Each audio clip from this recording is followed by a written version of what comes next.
everybody, it is me. It is hot here in Chicago, Illinois. That's why you haven't see a shirt on me. I'm chest up, so that's all you see. But you know what a card we have tonight, what a show we have tonight, and it's gonna be really amazing. But I am not alone. I'm always with people. I always have somebody with me, and I have a special guest that's coming on later on tonight. So, but like I said, I am not alone. Ladies and gentlemen, he is the general manager of EWA. Ladies and gentlemen, Andrew Lyons. Andrew, what's up? What's up? What's happening? Not much, buddy. This past Monday, I understand you were on vacation from CEW time. How was your vacation, sir? It was great. It was wonderful. Was everything all paid and expense to it? Pretty much. I took the company card because Yeah, I saw the bill. I saw the bill at the pub.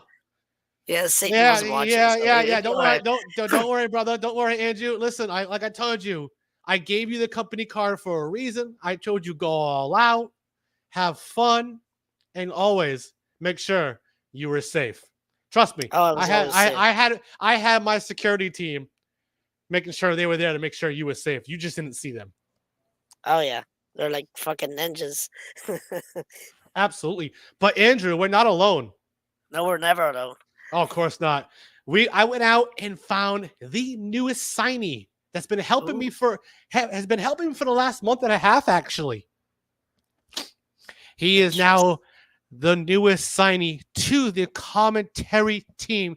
Ladies and gentlemen, from the trailer park, all the way from Sweet Home, Alabama. Ladies and gentlemen, America. It's good to be here, and everyone can believe what I'm saying because America says it. Absolutely, ladies and gentlemen, America is part of my new commentary team. By the way, America, I thought I'd fill you in with something. Yes, sir. You're already being promoted after a month and a half of being here. Makes sense. Well, America, here's the thing. This is why you're being promoted. Ready for this? You will be helping Kyle Lynch, the IW reporter and the CEW general manager here in EWA with all the storylines with him. Congratulations. I know he needs a lot of help, especially with that barbecue. It's pretty damn dry. Oh, absolutely. In America, we always do things the right way. You know what I'm saying? But, America, now, what does the A stand for in A America? You don't need to know that. Oh, that's actually not a bad idea. What do you think, Andrew? I think the A is it stands for all, as in all American. That's what I think so too. But at the same time, we don't need to know what asshole America stands for. But Mama says alcoholic American. Well, now I know that you're from the trailer park. So what's the trailer park like in Sweet Home, Alabama? Let's just say there's more cousins than teeth around here. More cousins than teeth. It must be the meth. That's not saying much. Hey, we promised we weren't going to talk about my Uncle Cletus, Rest well, I didn't realize. I didn't realize. Well, America, I didn't realize that Ryan Davis goes there too. Oh no, we kick him out. We got standards. He's an outcast. Nah, absolutely. We're broken up. We don't got $20 for his ass. Oh damn, definitely don't. Now, Mr. Andrew Lyons, if you don't mind, why don't you share this link, the show to the CEW locker room and the EWA locker room. Did that already, my man. Way ahead of you are a smart man, absolutely. But now, Andrew, what can you tell to Merrick over here? How things work here? Well, how things work here in EWA, we're always fair, and we always give people fair opportunities. Fur, like fur coats. No, like fair. We're fair. Yeah, fair. No matter what Oh, people say, right, Andrew? Irish in his Yeah. voice. Yes, it's the voice. It's an accent. Exactly. It is the accent. Andrew Lyons is originally from Galway in Ireland, but he moved to the States, but his accent always carried with him there, America. Just like your Yeah, accent 'cause- always carried where you're at. That'll get him beat up down here. It definitely would going to beat him down there. Absolutely. You're not wrong there. So, like, we're all fair around here if you play your cards right. No matter You what know? no matter what bullshit happens, right, Andrew? Yes. No matter what people Yeah. fucking say. If you play your cards right, if you do your thing, everything is Gucci. No matter who let the dogs out. Exactly. You're absolutely right. As long as you feed them. As long as you feed them, indeed. As long as you definitely feed them. Feed them Oh, Peter dogs. takes care of that. Absolutely. Absolutely. And you know, it is nice to have everybody here to be watching this show. And I gotta say, you know, every single person that shows up and shows out definitely does the job they need to do. They do. You know what I'm saying? But let's get to the first matchup. Mm-hmm. It is Yeah. Orlando Simpson going Lando after. Simpson. What'd you say? Lando Simpson. Lando Simpson. Okay. But you got to say, this matchup, he is actually trying to get revenge on Sean Caster. Now, Andrew, the last time we saw these two, what happened? I believe Sean Caster won. Ironically, he wasn't supposed to win, but he somehow won. Yeah, Sean Caster was able to. No, actually, Sean Caster was not in his hometown. Sean Caster always lives over in the West Coast. Now let's get to this matchup here, and Sean Caster in the beginning of this matchup, Andrew, really went at it with Orlando Simpson. Oh yeah, absolutely. Because it's been a while since we've seen good old Sean Caster, so he wanted to remind him, what he was all about. So he came in thick and heavy with the offense. So Absolutely did. He absolutely did. But America, what can you say about Sean Caster in this matchup? Sorry, not Sean, Orlando, even though you don't like him. No, I never heard of him. I just know he be simping. I looked at his win-loss record. I thought it was a joke. Well, he is a spectrum of success and part of that tag team over in CEW and Omega. And yeah, here in EWA. But here's the thing. Here's the thing, America. Here in EWA, he does a great job. He does in CEW. He's been really killing it as of late. Omega, on the other hand, it's a little back and forth, but in the other two places here in CEW, he's been really evolving himself. I mean, he's been getting better. You know what I'm saying? Evolving. He's been evolving himself. Oh, make more sense. Yes, he's been definitely evolving himself, and he's been doing a great job with it. Absolutely. And he's been involving as well. Hold on. I'm going to put a shirt on real quick because the fact that it's starting to get a little chilly out here. Don't want to cut no glass now. Put the damn AC on, and my nipples are getting hard. Are they salami nipples? So I thought I'd put a shirt on finally. And yes, here we go. As we can see, this matchup right here. Like I said, Sean Caster really went at it, but then Orlando Simpson really just started showing who he was. He did. And this matchup went on for 14 minutes, guys. 14 minutes. And when it went on for 14 minutes, I thought Sean Caster was going to have this, but Andrew, what is the finishing move by Orlando Simpson? Not the first one he usually does, but the other one. The Special Olympic, the backstabber that he does? Yes, he does, as he calls it. He actually calls it the Special Olympic. And it's from his words himself. Yes, he chose that move. Yes, he did. He hit it. He got the 1, the 2, and the 3. That's got to be the first time he's ever used that move. That is true. You're absolutely right. Pretty damn good. Lando went at him raging hard. Not as hard as El Boner. Oh God, he said his name. Now he's gonna appear. And not as hard. And not as hard as the anal jobber Robbie Cutthroat, who's in a matchup tonight against Sean Jackson. I get along with him. He's from South. I think no, he's not. He's from fucking Richland. Absolutely. But you know what, guys? One of our special guests is here for tonight. Guys, just to let you know, one of our special guests is here for tonight. I'm not happy he is here, but due to contract obligations, even though he's here as a talent, he decided to say he wanted to show himself here on the Results Show.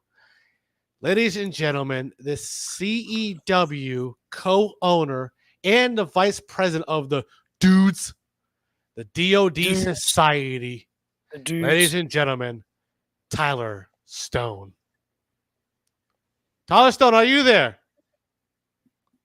Hello. Are you there, Tyler Stone? Unmute yourself. Are you there? Hello. I guess what you stoned again. I guess we'll have technical difficulties on his end. Typical amateur CEW shit.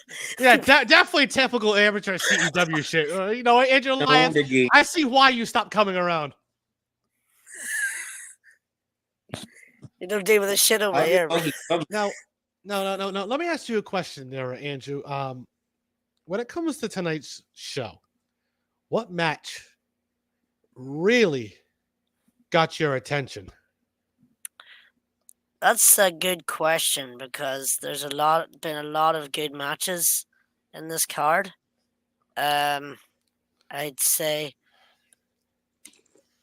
the match that I would have picked if it had happened would have been Sean Jackson versus Robbie Cutthroat.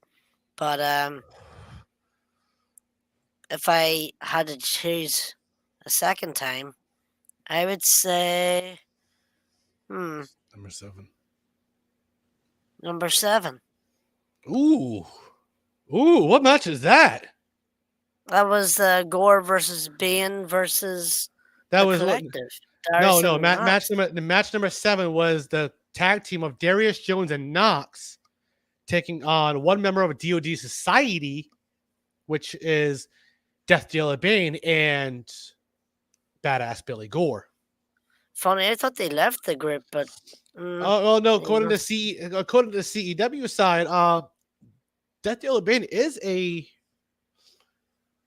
member, but he's a initiator. Initiator, okay. Yeah, he's an initiator to dudes. And I thought Gore left the dudes. Say what he is, a giant motherfucker. He's a big man. Now, why would you pick Sean Jackson versus Robbie Cutthroat? I mean, on paper, you're talking about two fucking champions, dude. You have the demigod versus the Lone Star Man, I mean... Yeah, you're not wrong there whatsoever. No. I mean, if you're talking factions, you're talking about Revelation versus ATM, Yeah, you're absolutely right. Money. That's money. You're absolutely right. But with things happening, there was mind you, we saw last week Darius Jones talking to a Mortal Ripper. Okay. Now, America, what can you take away on that? And before you do, Darius Giblets was talking to a Ripper. Darius before we talk about that, Tyler, just let me know that he will be been around since the 60s. Right. Hold on. I'm giving word from my production team that Tyler Stone will be out here later on. He's just dealing with some CEW business. Of course. So he's wiping his ass. I guess so. I guess he is wiping his ass. Yes. But according to Immortal Ripper, both guys suck. Yep, but that's something he would say. Get to this next matchup. I mean, Lions knows all about that. He likes to give that Irish scream, if you know what I mean. Absolutely, Jesus America. Christ. I definitely know what you mean. But let's get to this next matchup right here. And I guess you're being called a Jesse Ventura ripoff by Immortal Ripper, the America. But let's get to this next matchup. It is Zach Sanity taking on Kenzo Blackheart.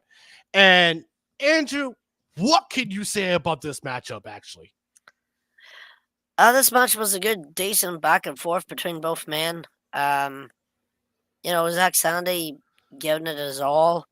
And Kenzo, Kenzo being Kenzo, he always gives it his all too. He is the Skull Rider. I mean, it may not be the Bloody Rose, but, he's a decent skin. So it was a good back and forth between these two. You're not wrong there, in America. I don't know either one of these two. I don't know why we're riding skulls or having bloody butts or. I'm new to these people. Of course you are. You're always new to all these people. They're not Americans. I don't get it. To him, some of them are not Americans. Well, maybe Zach Sanity. You have degrees in birth. I'm at top level platinum. I guess so. But let's get to this next matchup right here. It was really good. It was a good 15-minute matchup between Zach Sanity making his debut here in EWA, guys. Now, I got told, Tyler Stone is dealing with CEW stuff. So how about you get off CEW and do what you do, what contract you sign, and get your ass out here? That's what Tyler Stone should be doing. You signed a contract. You came to my office. And Andrew, you were there. Yeah. You were sitting there. I had to sign the paper. I had to forge out the document and give it to him. Yep. You made a document. You signed it. I signed it. My VP signed it. But yet, he's not here doing his contract obligation. So maybe I should just have him out here. Maybe you should have written it in crayon. Maybe he'd get it then. Well, maybe I should have Orlando Simpson make. Maybe I should have Orlando Simpson. Here's the thing. Maybe I should have Orlando Simpson make it and have him sign it. Maybe he'll actually understand what it means to get out here. Maybe. I mean, if he doesn't want to, then he tell me. Simpson, I mean, I ain't playing no one's fucking game today. How you doing, Mr. Stone? The fine print says you have to attend. But let's get to this, guys. Let's get to this matchup right here. Zach Sanity was really getting taken advantage of by Kenzo Blackheart in the beginning of this matchup, showing that, that legendary mindset by Kenzo Blackheart. Oh, yeah, those martial arts moves, the fucking chops, the kicks, the punches, everything. He probably thinks he's Bruce Lee out there, or Jackie Chan. But, just really taking it to the newcomer, Zach Sanity. You're absolutely right. You're not wrong there, Andrew. I mean, he has a good tank punch. He does. Absolutely. You're not wrong there. But, Andrew, if, a certain reporter, if he's not doing anything, he can definitely come out here too. Let me head into my office here and see if I can get him. Yeah, absolutely. Definitely do that. This fucking phone. Motivate him with that shillelagh. I don't know, but all I know is we got definitely if he wants to be out here, definitely be out here. But you know, like I said, definitely be here if you need to be. And like I said before, show up, show out, come comment along, come out here, no matter the fucking bullshit that's happening. Exactly. We ain't about no bullshit. This is about people that did all the hard work. I sent him that memo, sent him that email. Just need confirmation from him. Absolutely. You're absolutely right. By the way, cameras show Troy Mason in his gear warming up with resistance bands. The camera pans next to him where Brooks is sitting on the equipment crate, rocking back and forth, staring into nothing but white contacts. And while he was backstage doing all that, and this matchup right here, like I said, good back and forth for a good 14-minute matchup. But Andrew Lyons, what was that finishing move that Zach Sanity has? The Sanity Whale, and he hit it from the top rope. So yes, he did, and he got the 1, the 2, and the 3. Mm-hmm. Yes, sir. Exactly. So, like I said, come out here. So come out here, show up, show attention, comment along. Like I said, who gives a fuck about the bullshit? Yeah. Come out here and have fun. This about to work. All these people came in with all that hard wood. No matter who's pulling the strings. Mahogany. What? Mahogany is indeed. But you got to say, by the way, before we get to this next matchup, guys, Killer Thorne last week was talking to somebody. And not only that, he was seen in the skybox last week. He was. Talking to somebody in a masked figure. We don't know who it is. But will it really help him here tonight in this matchup? What do you think there, America? I don't think Conquistador #1 going to help him that much. He needs to do it on his own. Let's see if he does it on his own. But let's get to this next matchup. Andrew Lyons, I know you don't care for your family member, but it is the no disqualification handicap match. Gas Smith taking on Unity members Maverick Bowers and Cameron Reed. And America, what can you say about these two? I'm still trying to figure out who's handicapped. Why are we beating on the handicapped? That's not the America I live in. Why are we beating on the handicap? I don't know. Maybe they started it. But I don't know this Bowser or little Cammy Shizzles. I don't know him. Maybe the funny-looking little Irishman peed in their coffee. Who knows? Yeah, I probably did.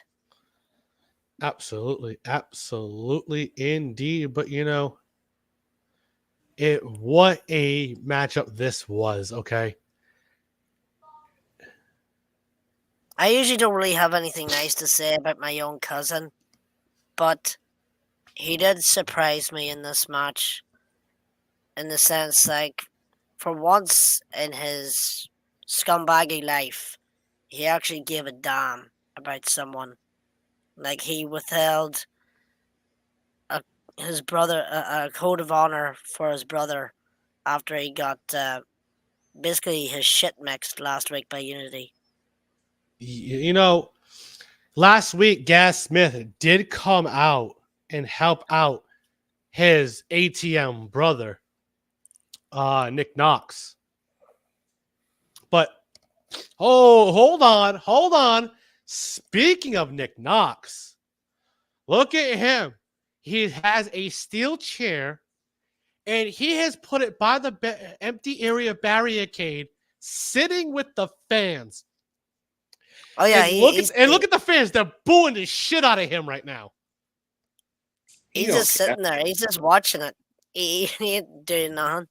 As He just as one fan just looked at Knox and said, "Knox, go back to backstage. No one wants you around." And he just looked at him and fucking gave him the finger. Wow, just right. He's a mean bastard. being He is bastard a it mean is. bastard. Fucked off and fun. I mean, look at Unity. They don't like him being there. No, they don't. No, they don't. I'm surprised the fan didn't throw his drink over him. I'm surprised. Listen, I'm surprised myself, there, sir. I'm surprised myself.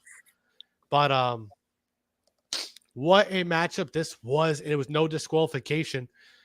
It And was. here's the thing, this matchup right here was 17 minutes, guys. Oh, yeah. 17 minutes. It was no disqualification. So basically, it was a handicap. Since it was a handicap match, basically it was 2-on-1. And Unity was really taking care of Gas Smith early in this matchup in front of Knox. And Andrew, I know you don't like your cousin, but you gotta say that's kind of a smart tactic. It is because they were trying to dismantle him and pick him apart early, so they can get the victory quickly. But my cousin, as a scumbag as he is, he's a fucking tough son of a bitch. He's a hardy bastard, and he took that beating like a champ. He did. And the thing is, while Unity was taunting, and I mean taunting,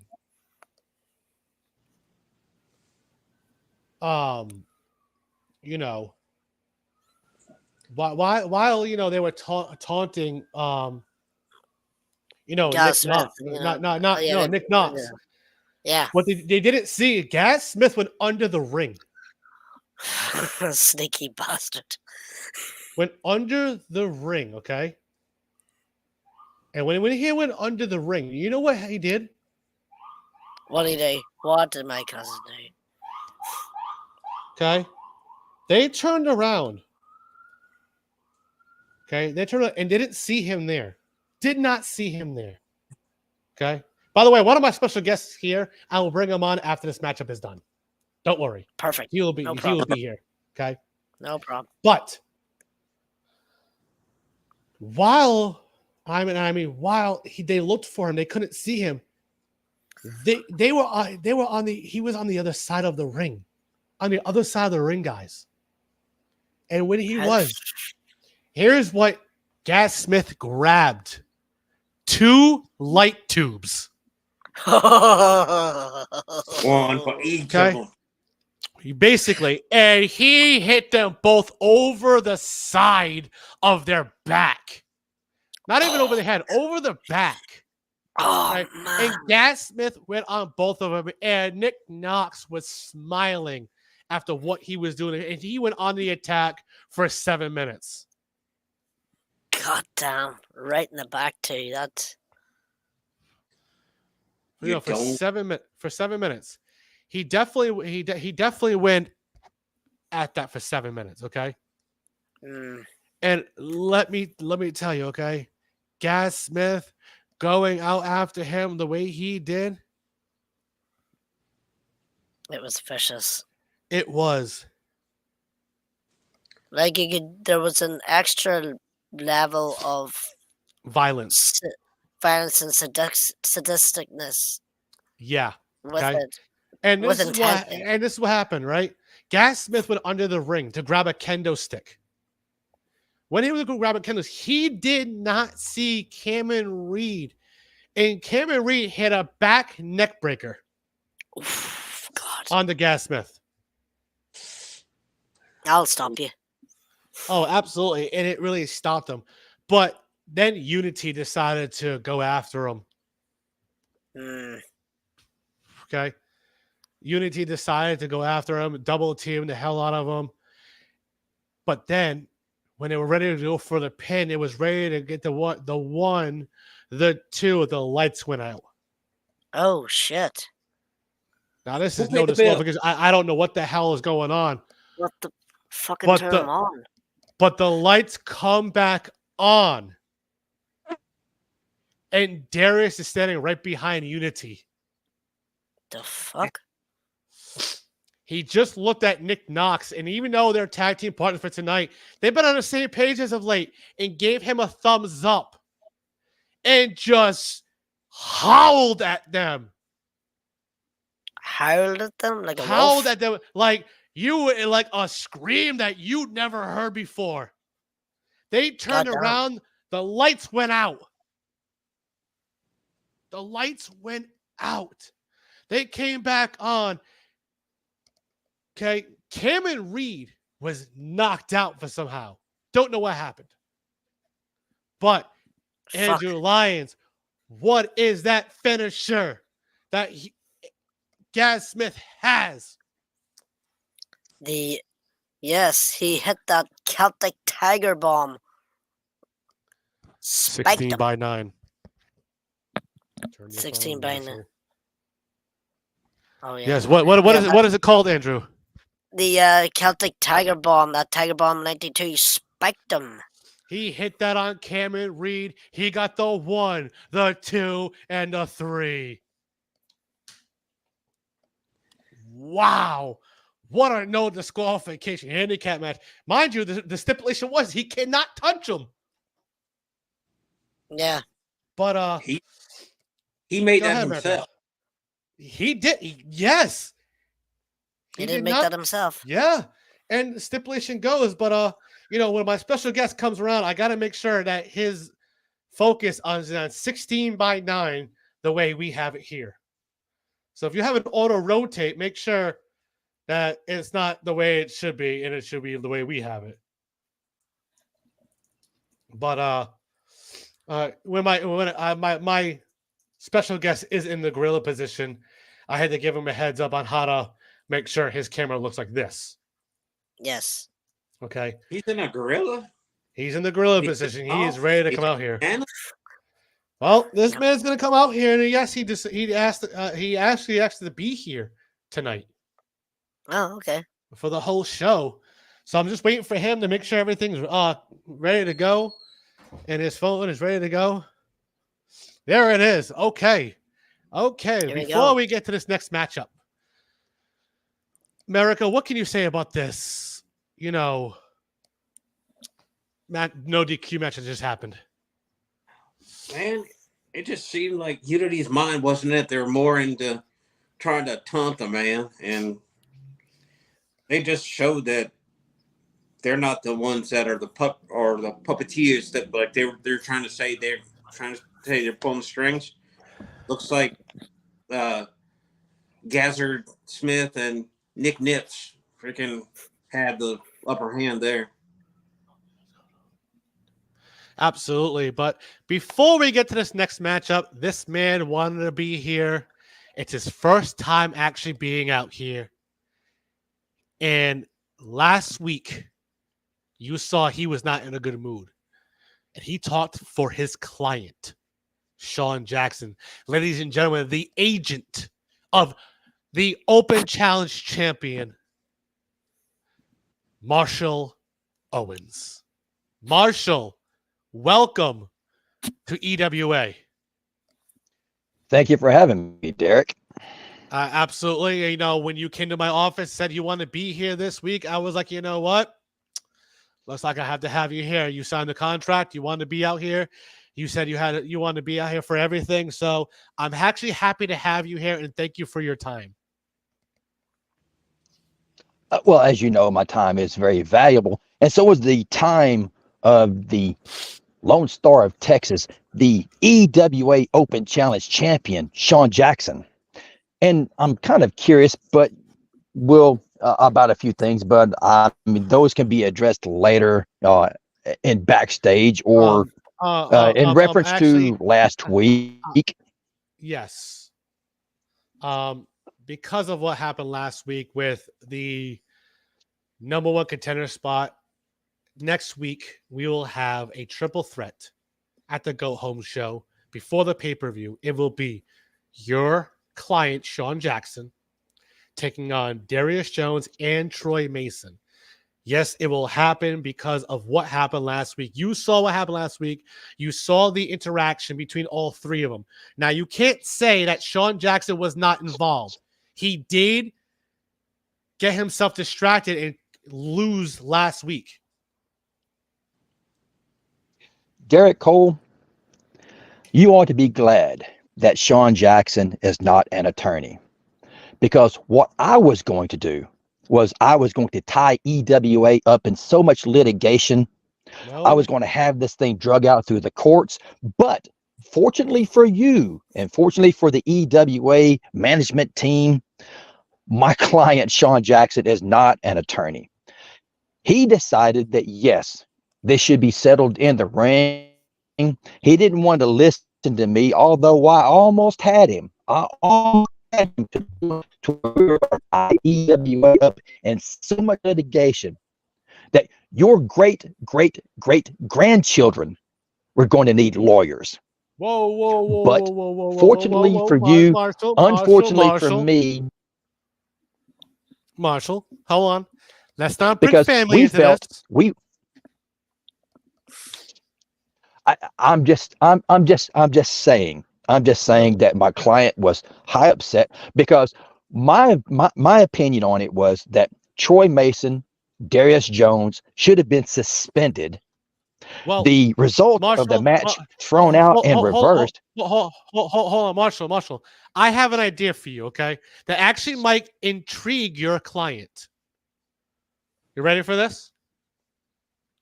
I'm Because always of what ready. happened- We're talking money.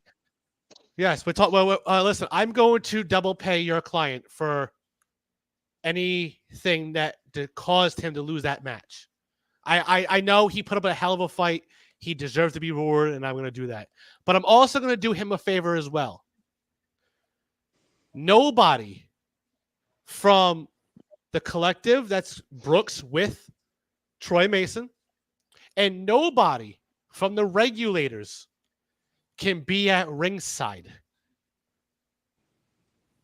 If they are anywhere near ringside, they will be reprimanded. So I want to make this a clean, fair fight between your client and his opponents next week.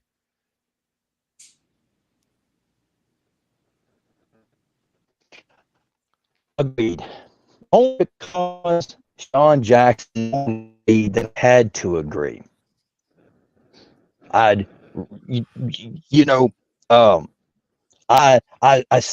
seriously considered going to the Fourth Circuit and having this whole thing tied up, but Sean Jackson would not allow me. He would not let me. He actually threatened to fire me if I even attempted. So, Wow. and I've been knowing Sean for a long time. Matter of fact, it's the alliance with Sean Jackson that has gotten me a lot of the clients that I have in the entertainment industry. So, just between you and me, that's a fracture that I can ill afford. So, because I don't know if you and Sean had already talked, I have no clue, but it seems to me that what you're saying and what Sean has ordered me to do, it seems like the two of you have already been in talks. Yeah, you know what, Mr. Marshall So- Owens? Yes, we have. We have been in talks, and that's why I have you here, because I want to tell you firsthand. Because you are his client, and as the owner, I'd rather have you here and talk business one-on-one in front of you, not in front of everybody else, but me and you. So yes, things have been talked about. That's why we are having this kind of stipulation next week. Now, I know you need to talk. I know you need to have a conversation with your client, and you will do so. But before we get to this next match, guys, I have the other special guest. He's finally here, the CEW co-owner and vice president of the DOD Society, Tyler Stone. Tyler Stone, welcome. Sorry. some personal business for CW had to be done before I came here, and I apologize, Derek. I apologize. It's okay. It's okay. You know, I'm glad to have you. I'm glad to have Marshall Owens, our new signing, A America, and Andrew Lyons here tonight. But guys, let's get to this next matchup. It is a slaughterhouse match. The Prince of Puerto Rico, Jack Saban, versus the Pigman, Scabs. And mind you, guys, we are not. This is not happening in the ring. As you can see, video pertains, they are in an actual slaughterhouse. And the only way to win a slaughterhouse is you have to put your opponent on the double hooks that you see in the way back. Double hookers. You have to, yes, Marshall Owens, yes. You can make that face all you want. They have to put their opponent on the double hooks, not through their body, under the armpits, and let them hang. While they do that, they have no choice but to do it. But I'm going to tell you, Scabs had that early advantage, guys, going in this matchup. He was able to bring what he needed to bring to make sure, as you guys can see in this as you can see in the video, Scabs is playing mind games with him. He is. He's really messing him up, dude. You're absolutely right. Now, you're absolutely right, Andrew. Now, Marshall Owens. Now, this is your first time being here. What can you think? What does your mind come to when you first hear slaughterhouse match? Well, being that my client is Sean Jackson, who has lived extensively in the state of Texas and Louisiana, a slaughterhouse is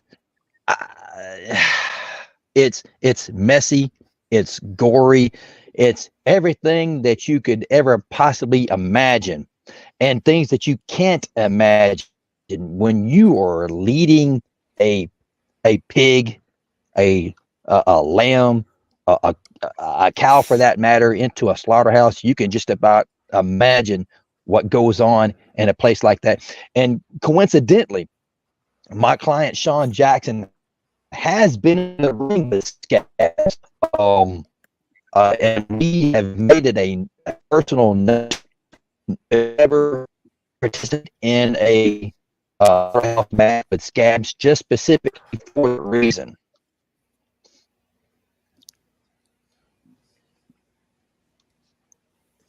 Yeah, absolutely. Now, I'm being informed by Cody Cash that Troy and Darius cannot touch each other, have contact. But here's the loophole that people forget.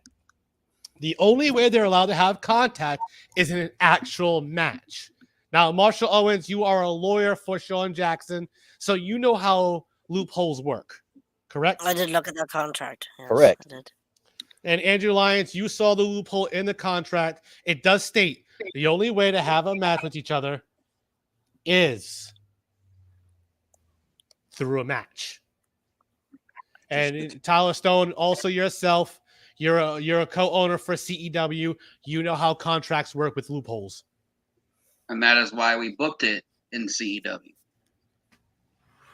And it's going to be an I Quit to make match. It so they can make it something before the War Games match for this pay-per-view.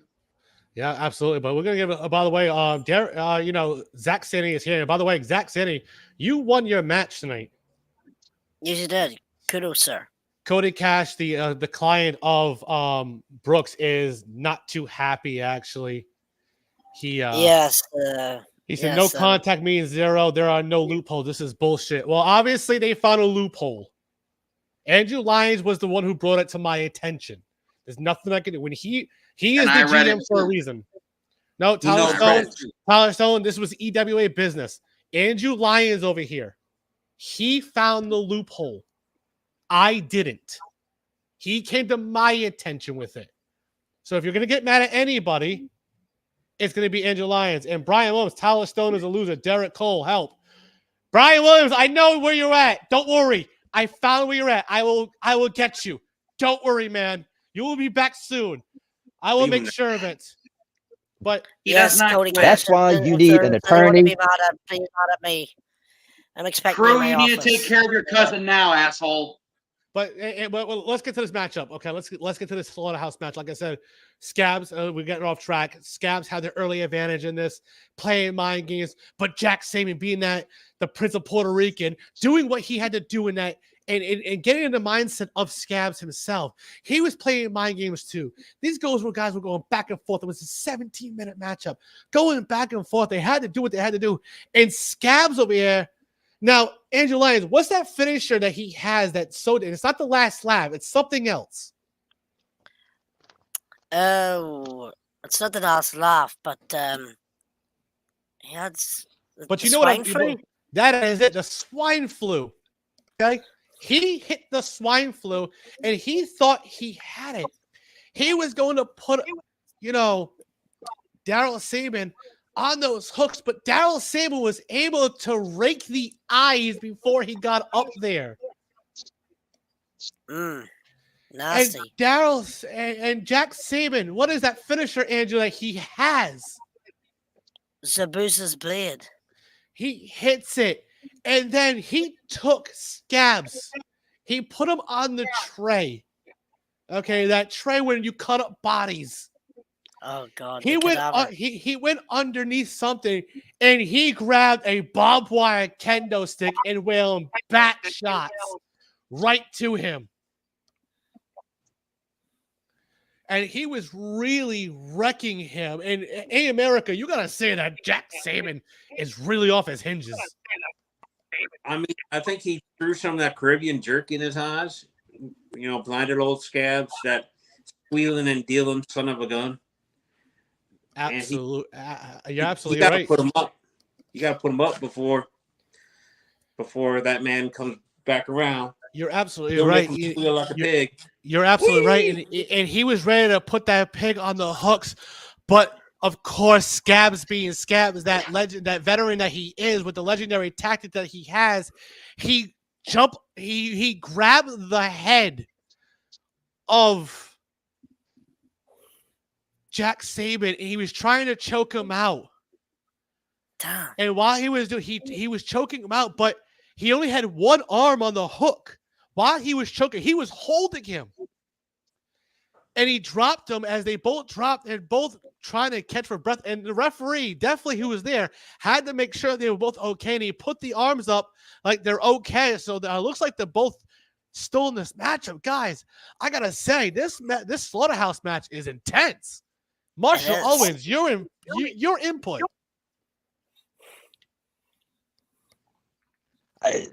I'm amazed and appalled at the same time at the brutality in which is taking place. You got two crazy, for lack of a better term, idiots out there. And I use that term as a term of endearment, because you've got to be off. You got to be off in the head in order just to even participate in something like that. That's amazing. That would be one of those things I would definitely prevent my client from ever getting involved in. Yes, absolutely. You're not wrong. You're not wrong there, but this matchup was really showing up and showing out when it comes to this. But Scabs was dragging his body. He's trying to put him up, but he could not pick up his lifeless body. He had tried really pick up, but of course, Jack Saban putting every bit of heaviness of a dead body that he could not pick him up for some reason. So Scabs decided to grab him and drag him and try to put on something. But as he goes to grab a steel chain and try to hang him up on those racks, he's trying to put him up under the armpits. He's trying to drag, but here's the thing: the Prince of Puerto Rico, Jack Saban, took his thighs and wrapped around the neck of him choking the life out of Scabs God as damn. he took the chain off and wrapped it around Scabs, pulled him up and put him on the hooks, and the referee calls for the bell. And winner of this matchup, the Prince of Puerto Rico, Jack Saban. Wow. Wow. Wow, indeed. Wow, indeed. Against the Pigman himself. In his own match. In his own matchup, the referee was picking up Jack Saban to help him up, to let him know he won the matchup, but the lights went out here. The lights went out over in that slaughterhouse, and when it came back on, Scabs was gone. How? I don't know. The mind games continue, but here's the thing: in Scabs' own blood, said rematch at Mayhem. God damn. Oh, Oof. so we're gonna have the rematch. The Prince of Puerto Rico, Jack Saban, taking on the Pigman Scabs. And here's the thing. I'm going to make it official like I already made the match. Here's the stipulation. It will be contested inside a Hell in a Cell. Oh, that's better than what I was thinking. I was thinking a deliberate street fight. No, we're not going to have a deliberate street. No. That's going to be decided in a Hell in a Cell match. But wow. These two just went through hell. And it looks like Jack And they're Saban. going to go through it again at Mayhem, too. Absolutely. But let's get this next matchup, guys. It is a street fight. Street fighter. It is the hardcore man himself, Dante Hardcore, taking on Evil Heart. Heart versus Heart. Here's the thing. These guys are Unity members. Not Unity, sorry. They're a tag team over somewhere else. I forgot the name, but these guys are together, and mind you, Zayerith is part of that. And Zayerith will be in the co-main event later on tonight against Pacemaker for the Central States Championship. But this matchup, this street fight, was intense. It was. And it went on for 15 minutes, guys. And America, I'm going to start with you. All right. What did you think of this matchup? It was a lot harder hitting than I was expecting. I mean, Evil Heart was basically just walking Dante around, slapping him, and she was giggling. It's weird. Absolutely. And Tyler Stone, if you don't mind setting this to a little corpse on an E-Fed homie, if you know what I mean, when we play PlayStation. You know Corpse, Tyler Stone? Yes, sir, I do. Why don't you send him the YouTube link? Gotcha. So he can definitely corpse along. Yes. But this matchup right here, this street fight, like I said, 15-minute matchup, it was a good back and forth. Evil Heart, I thought she was going to hit the evil stomp. But Dante Hardcore hit that hardcore driver right through the double tables off the top of the ramp. It's an old school pile driver. Damn right. You really drove her. Why do these people put themselves through this? I don't know, but they went through it. I don't know. They went through it, but Dante Hardcore crawling over. He got the 1, the 2, and the 3. Damn. I mean, wow. So your winner Call of this Sean Jackson. Whoa. Wise man to Sean Jackson. Sean, I knew watching this. Never participate in one of those types of matches. Thank you. Oh, I'm sorry. I'm sorry. Just take care of it. I'm sorry, Derek. You had to do your thing. You had to I call was him. You had having to call him. It's okay. It's okay. When I see okay. this type of stuff on, I've got to protect my client. You're protecting America's favorite wrestler. And he's one of my in America. He's one of There my you favorite go. wrestlers too. Thank you. He's one of my favorites. Thank you. That's why I Protect have that no man. that's why I have no problem Marshall Owens protecting Sean Jackson. Two gratefuls right there. We more gratefuls and less ungratefuls in the world, and I guarantee you, this professional wrestling will be so much better. It will. It definitely will. Absolutely. You're not wrong there. But let's get to this next and matchup. Derek, and my Go ahead. apologies for the way that I spoke earlier. Oh, hey, listen, Marshall Owens, don't worry about it.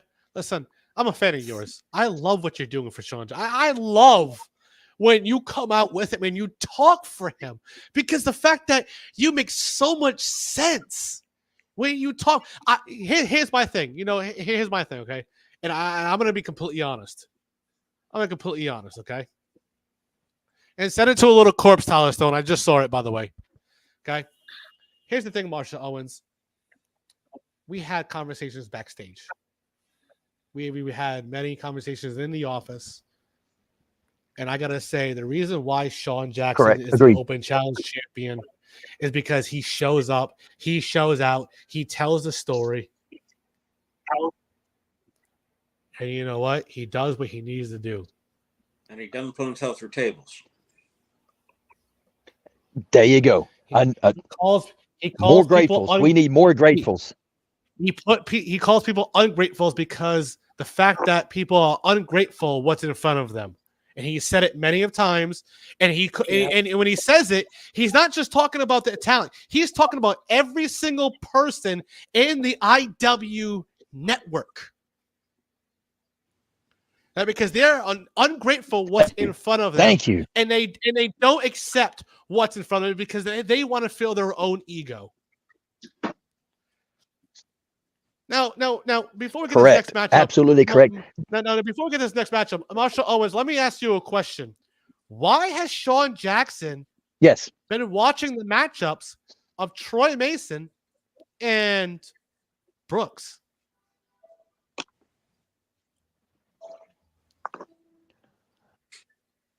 Let's put it this way. When you've been in the business as long as Sean Jackson has been, you pay attention to a lot of things, and you figure out how things are supposed to be in certain scenarios and in certain I'll answer it in this fashion: location. We are all creatures of habit, and when you learn those habits, I will leave it at that. All right. 100%. I couldn't agree more. But let's get to this next matchup. It was the Livewire Killer Thorne taking on Tyler Red. And this matchup never even took place out here in the ring because these two brawled backstage in the locker room. They were talking. And Tyler Red said something that, Livewire Killer Thorne didn't agree to. And they fought backstage in that locker room. So I'm going to make it official right here, right now. In a steel cage match at May Mayhem, it will be the Livewire Killer Thorne taking on Tyler Red. Good stuff. And that match was officially signed off. Yes, absolutely. And mind you, Andrew, as you saw, by the way, Heartless Daniel just said that's Open Challenge champion will look way with if I say so myself. According to the dirt seats, Ed Coop's nephew just graduated with honors from his culinary class. Congratulations. Good man, Coop. See, there was a bright bulb in that family. Now, fetus. Jackson Cooper. Fetus. Jackson Cooper. Did he just say fetus? Heartless Daniels will never see that Open Challenge Championship. Well, hold on, Marshall. He did pick up the pinfall victory with a roll-up last week due to distraction by Darius and the argument between him and Troy Mason. So technically that puts him in a position to actually challenge him in June. He's an ungrateful. True. Exactly. Heartless Daniels isn't ungrateful and will never hold the Open Challenge Championship as long as my client Sean Jackson holds it. He will never be the Open Challenge champion because he is an ungrateful. Absolutely, but before whoever's watching, come on out, show up, show out. Andrew, put everything in the locker room. Tell everybody to come out. Tag at everyone to show up and show out and comment along. But why you do that? If they're not watching EWA, they are ungrateful. Thank you, Marshall. I appreciate that. They are absolutely right. Ungrateful. What? America. I don't know what just happened. I guess technical difficulties on his end that just happened. America. Before we get to send off what he said. Before we get to this next matchup, before he gets back here, take it away with tonight's commercials and sponsors. First off, we are sponsored by America because America is the best. If you don't like America, fuck you. Also, Jack Daniels. You can get whatever punch you want. And don't forget, we are also sponsored by my favorite drink, Twisted Tea. Twisted Tea. And on to tea, we're also sponsored by Lions Tea. Absolutely. Absolutely. Absolutely. You're absolutely right. But by the way, our guest is back due to technical difficulties. He is back. Marshall Owens. Yes. Once everything gets situated, there he is. I'm sorry, I don't know what happened. It's the IW, and this is what happened when you have IW network. It was CEW's fault. I think it was the locker room's fault. It's all those. It's of course it's those ungratefuls that are doing it. What I said. Whoa! Daniels not. Hold on, Marshall Owens. I'm waiting for you to get actual connection because your connection is a little weak right now. Like Tyler Stone. But once your connection really gets back in every situation, you were saying. Oh, I was just saying that it must have been the ungrateful because they were upset by what I was saying about Heartless Daniels will never hold the Open Challenge Championship. Absolutely, you're absolutely not wrong. But let's get to this next matchup. It is a tag team match. It is Darius Jones and Knox, who have been getting along as of late. Of course, technical difficulties in his, and of course, taking on Badass Billy Gore and Death Dealer Bane, one member of the DoD Society, Death Dealer Bane, and not a non-member of Badass Billy Gore.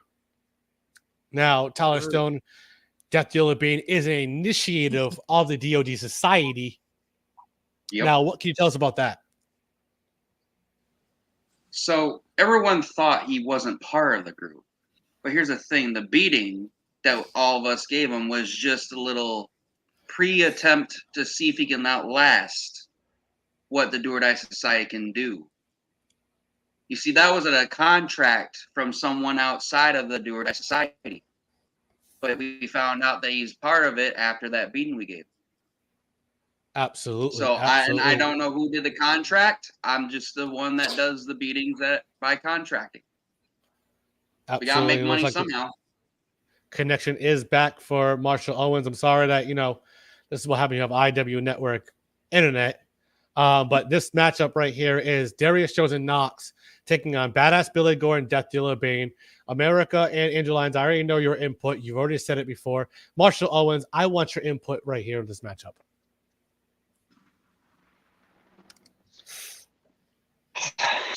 Both of which have issues with my client, Sean Jackson. Both are very, very tough competitors. That's one hell of a match to put forth in which Knox. Just two amazing talents that will always be second best when it comes to my client, Sean Jackson.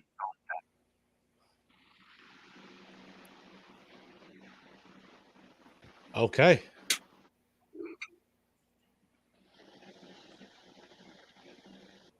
And America, what do you think? I mean, everyone is second best when it comes to America's favorite wrestler, Sean Jackson.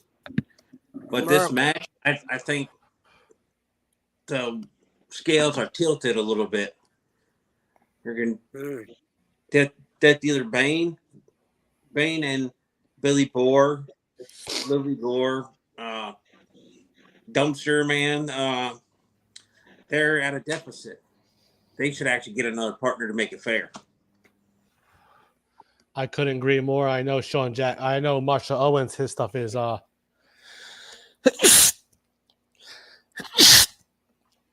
Bless you. Thank you. Bless you. Thank you. I know your stuff is interrupting the way it is. But let's get this matchup. And I gotta say, Badass Billy Gore and Death Dealer Bane in the beginning of this matchup really had the early advantage on Knox and Darius Jones. Showing classic tag team maneuver. You can't argue what they were doing. Absolutely. So what can you take away?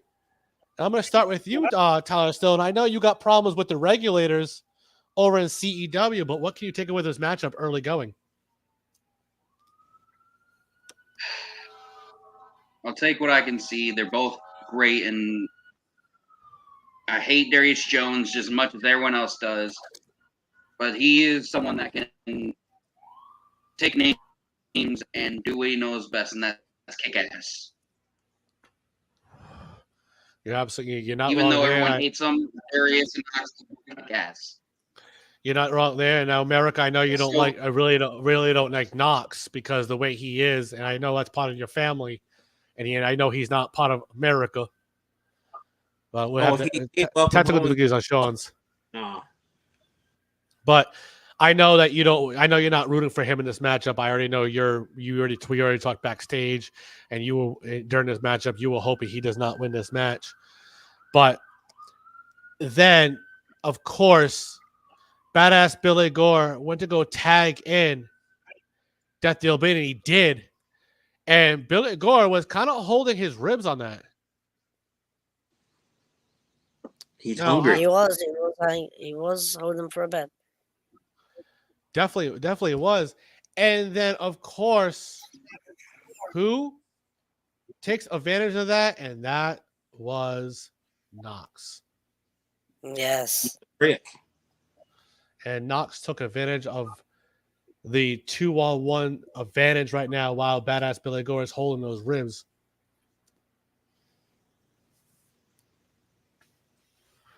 And what can you say? And here we go. He is back. There we go. Oh, we're perfect. You're perfect, sir. The manager to the star. See what I tell you? It had to be it, right?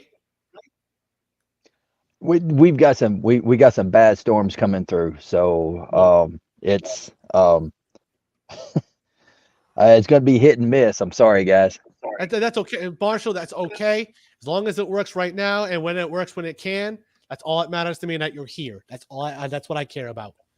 But is you see Knox and Darius Jones, they were working in a cohesive unit against, Death Dealer Bane in this matchup. Now, when it really came down to it, Death Dealer Bane was going to look for the tag against two badass Billy Gore, right? And badass Billy Gore, you know what he did while he was waiting for that tag? Snap. He did this and dropped off that apron. Fucking knew it. And he said, this is what happens when you don't show to the gym. God damn it. And badass Billy Gore walked out of this matchup.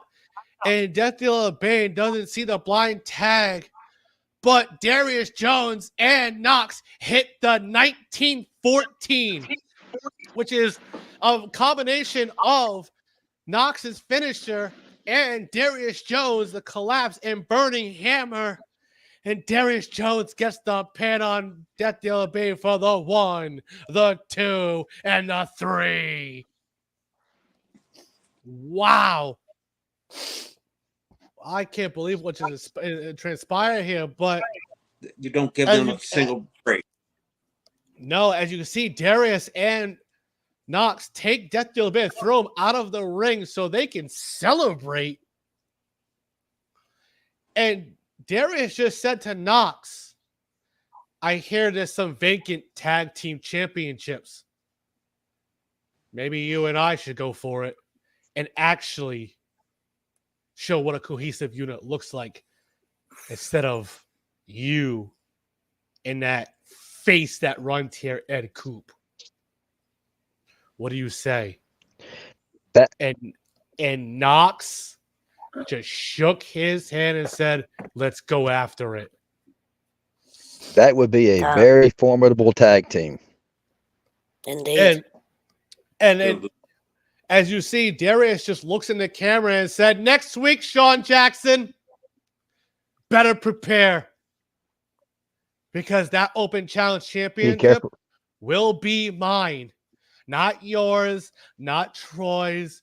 Come after me once I win it. Sean Jackson just texted me and told me, be careful what you wish for, Darius Jones. You might just get it. And sometimes wanting is better than having.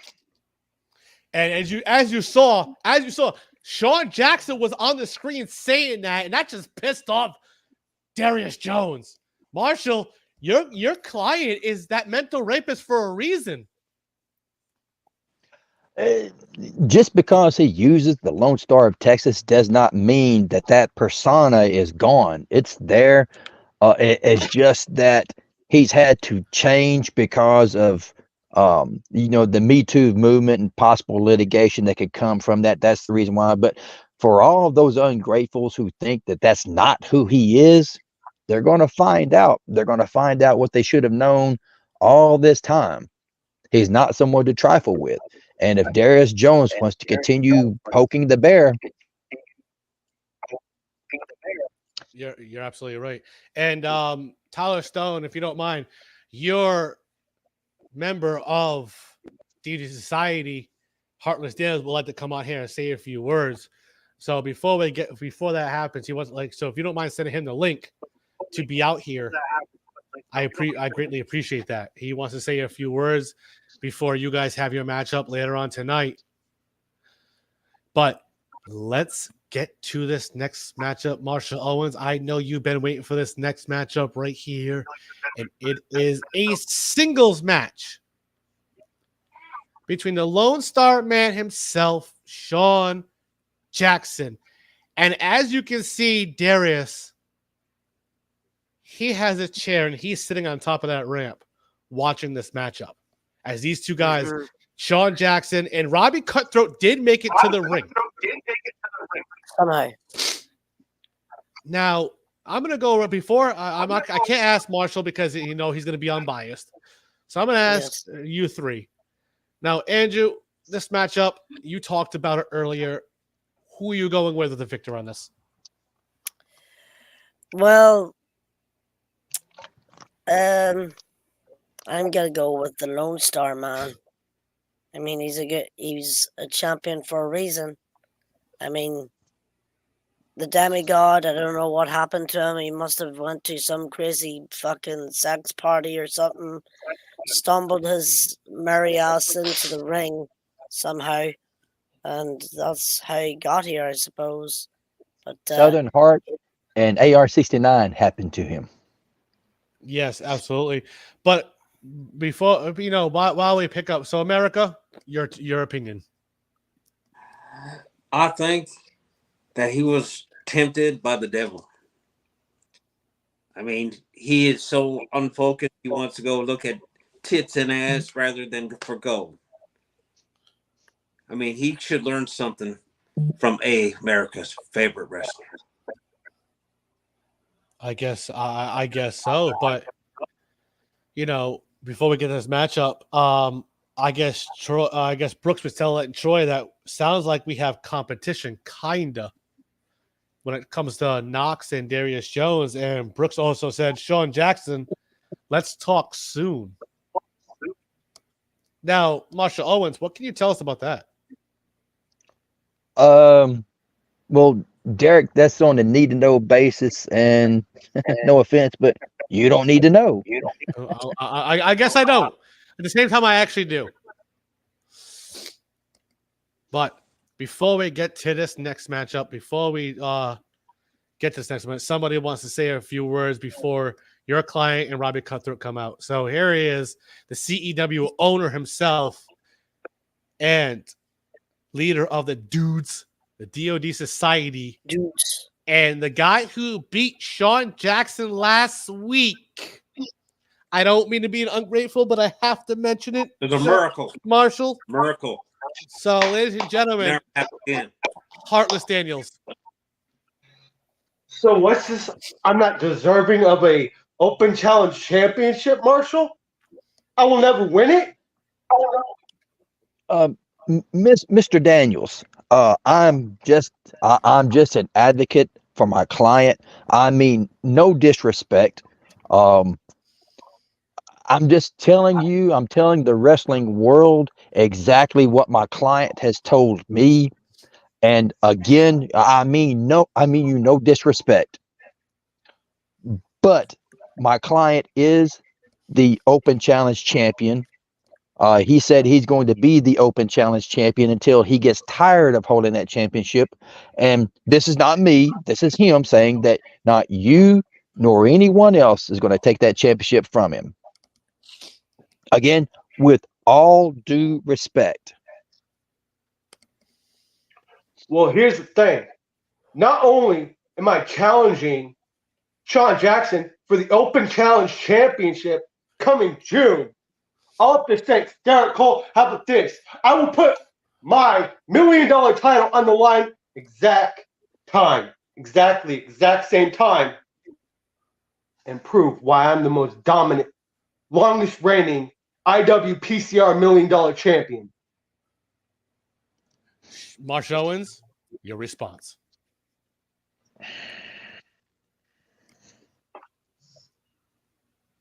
Again, with all due respect, Heartless Daniels, you are one hell of a competitor. Got nothing against you. I have sat there along with Sean and watched all kinds of tape on you. If you want to lose that $1 million championship, then by all means put that on the line. It'll be just another trinket that my client has added along with the IW Alpha United States Championship that he just recently won against Frank Paul. My client isn't against winning gold. He's not against making a lot of money. Heartless Daniels, it is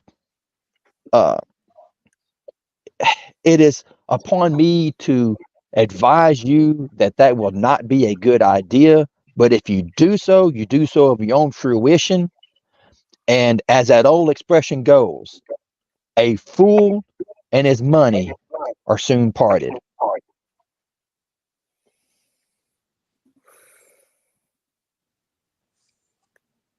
Can't hear you. Sorry, Yeah, Mr. Cole, you're muted. Technical difficulties on my end. I apologize. I will make it official. It will be champion versus champion. The Open Challenge Championship will be on the line. And as Heartless Daniels just announced, he will put the IW PCR $1 Million Championship on the line. So both titles in June and our WrestleMania is on the line. It will be Shawn Jackson taking on Heartless Daniels. Winner takes all match.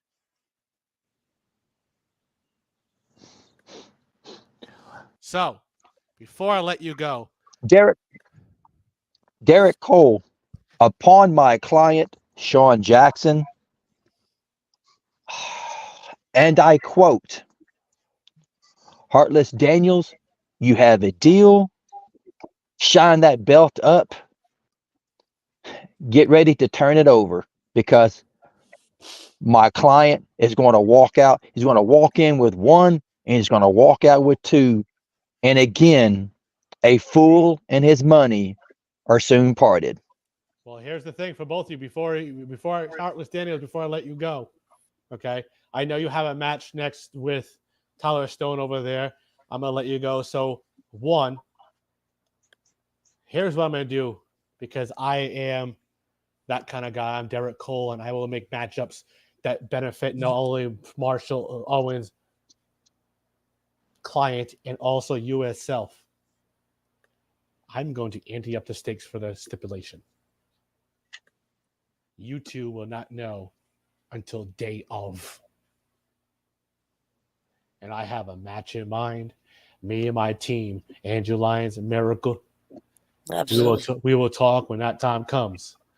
But the week before the pay-per-view, I want Shawn Jackson and I want you, Heartless Daniels, on here. If I have to do a video of you two, not even just here on the commentary table and in the ring, if I have to do it video-wise, you two will sign a contract next, I would say, next heat. You two cannot touch each other until the June pay-per-view. All right. Now, Heartless Daniels, before you go, what do you have to say later on in your tag match? Troy Mason, this ain't over. And I'm going to prove tonight while you are a fluke. All right. Good luck tonight. Now, now Marvelous Owens, I know Shawn Jackson must have heard. Go ahead.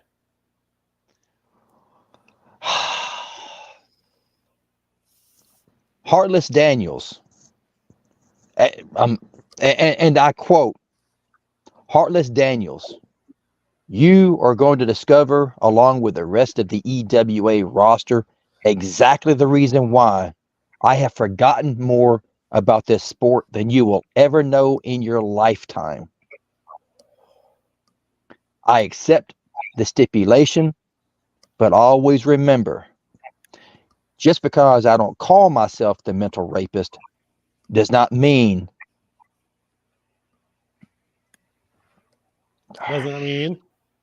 Does that mean?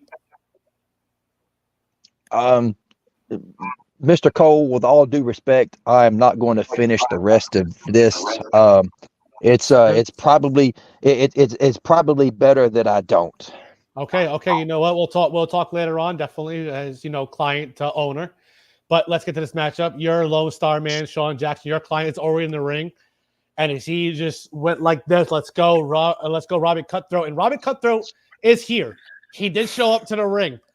And I gotta say, this was not the matchup I thought Robbie Cutthroat was looking for. The mental rapist that he is, the Open Challenge champion Shawn Jackson, made it one-sided. Yeah, it was quite one-sided. It legit was a one-sided decided victory here. Sean Jackson. What is that finishing move, Andrew, that he hit? The hook 'em horns driver. As he hits that, and he got the 1, the 2, and the 3. Wow.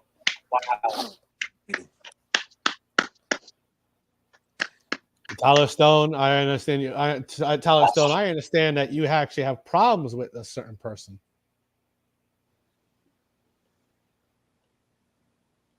I hear you have problems with a certain pacemaker. I do.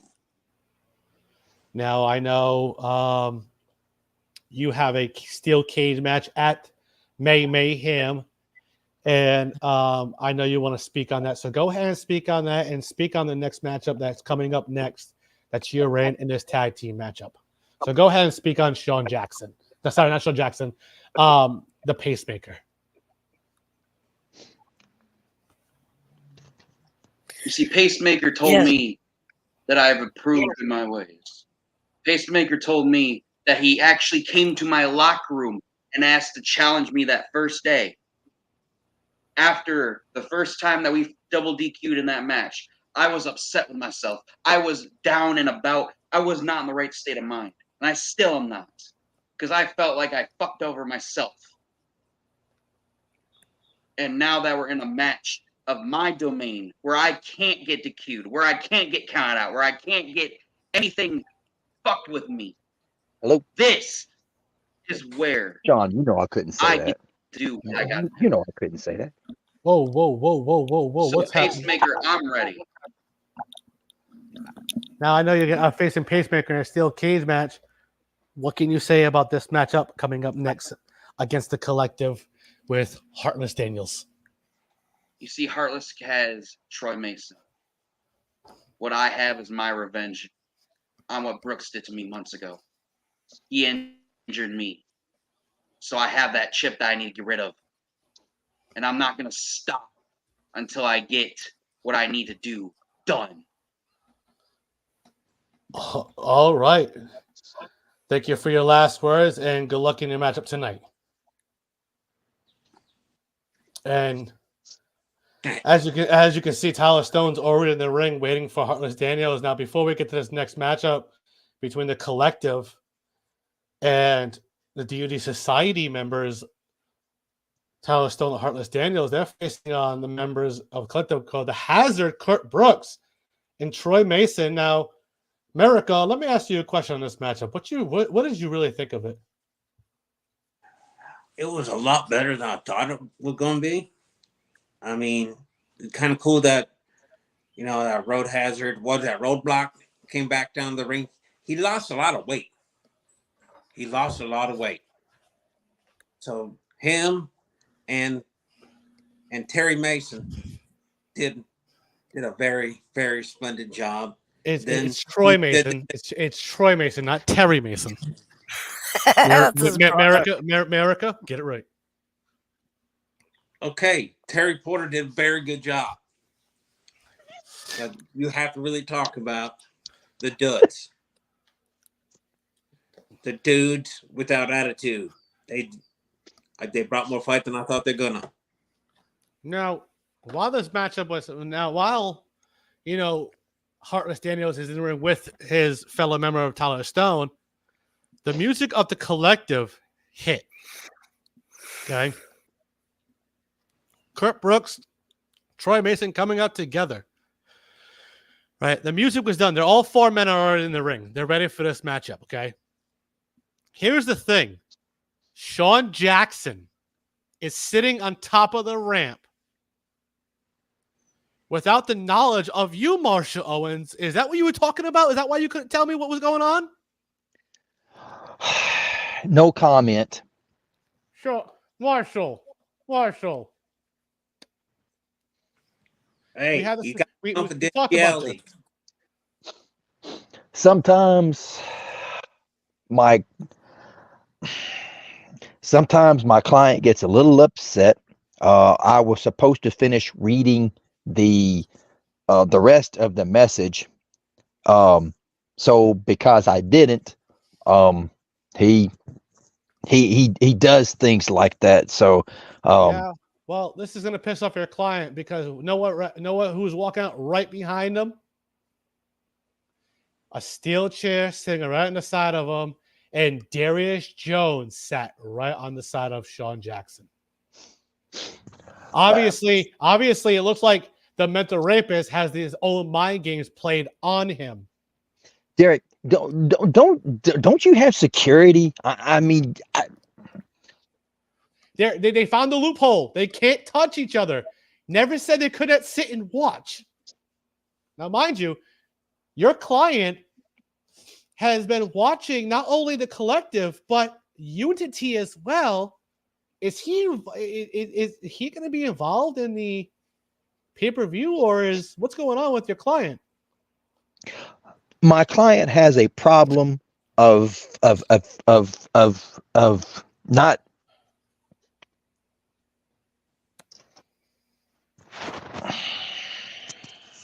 And now you look at it. Now you go look what Darius just did. He grabbed the steel chair and put it in front of Sean Jackson, and now is just staring at him so he don't watch this matchup. Shit. And look at the collective. The collective has seen what's going on.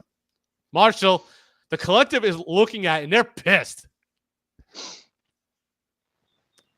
Don't you have security, Derek? Don't I mean, yes. I'm not responsible. No, I'm not responsible. Marshall. I do have security. They are right behind, so nothing happens. They know the rules. Okay. Now this is what happened during the matchup. While these guys are sitting on the outside top of the ramp, while security is in front of both of them, they're separate. Marshall, if you look at the top of the ramp, security has separated Darius and Sean Jackson. There is in between. The contract was signed to make sure that happened, and security is there. You wanted that to happen. Security is separated. They're in the middle of Sean and Darius. What happens when the show is over? See, that's what you guys don't understand. When my client is getting antagonized, y'all don't experience that. I do.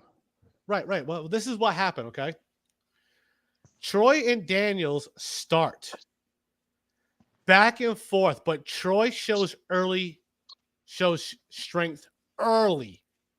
Eventually, Troy and Brooks show a vicious intent in double team in the corner. Okay. Now, America, what do you think about that?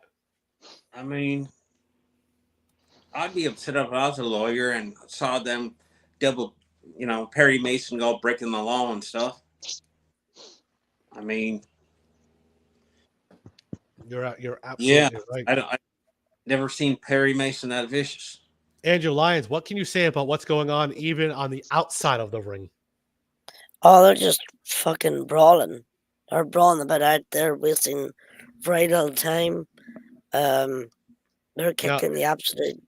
Now, mind you, the contract did state that none of them can touch each other.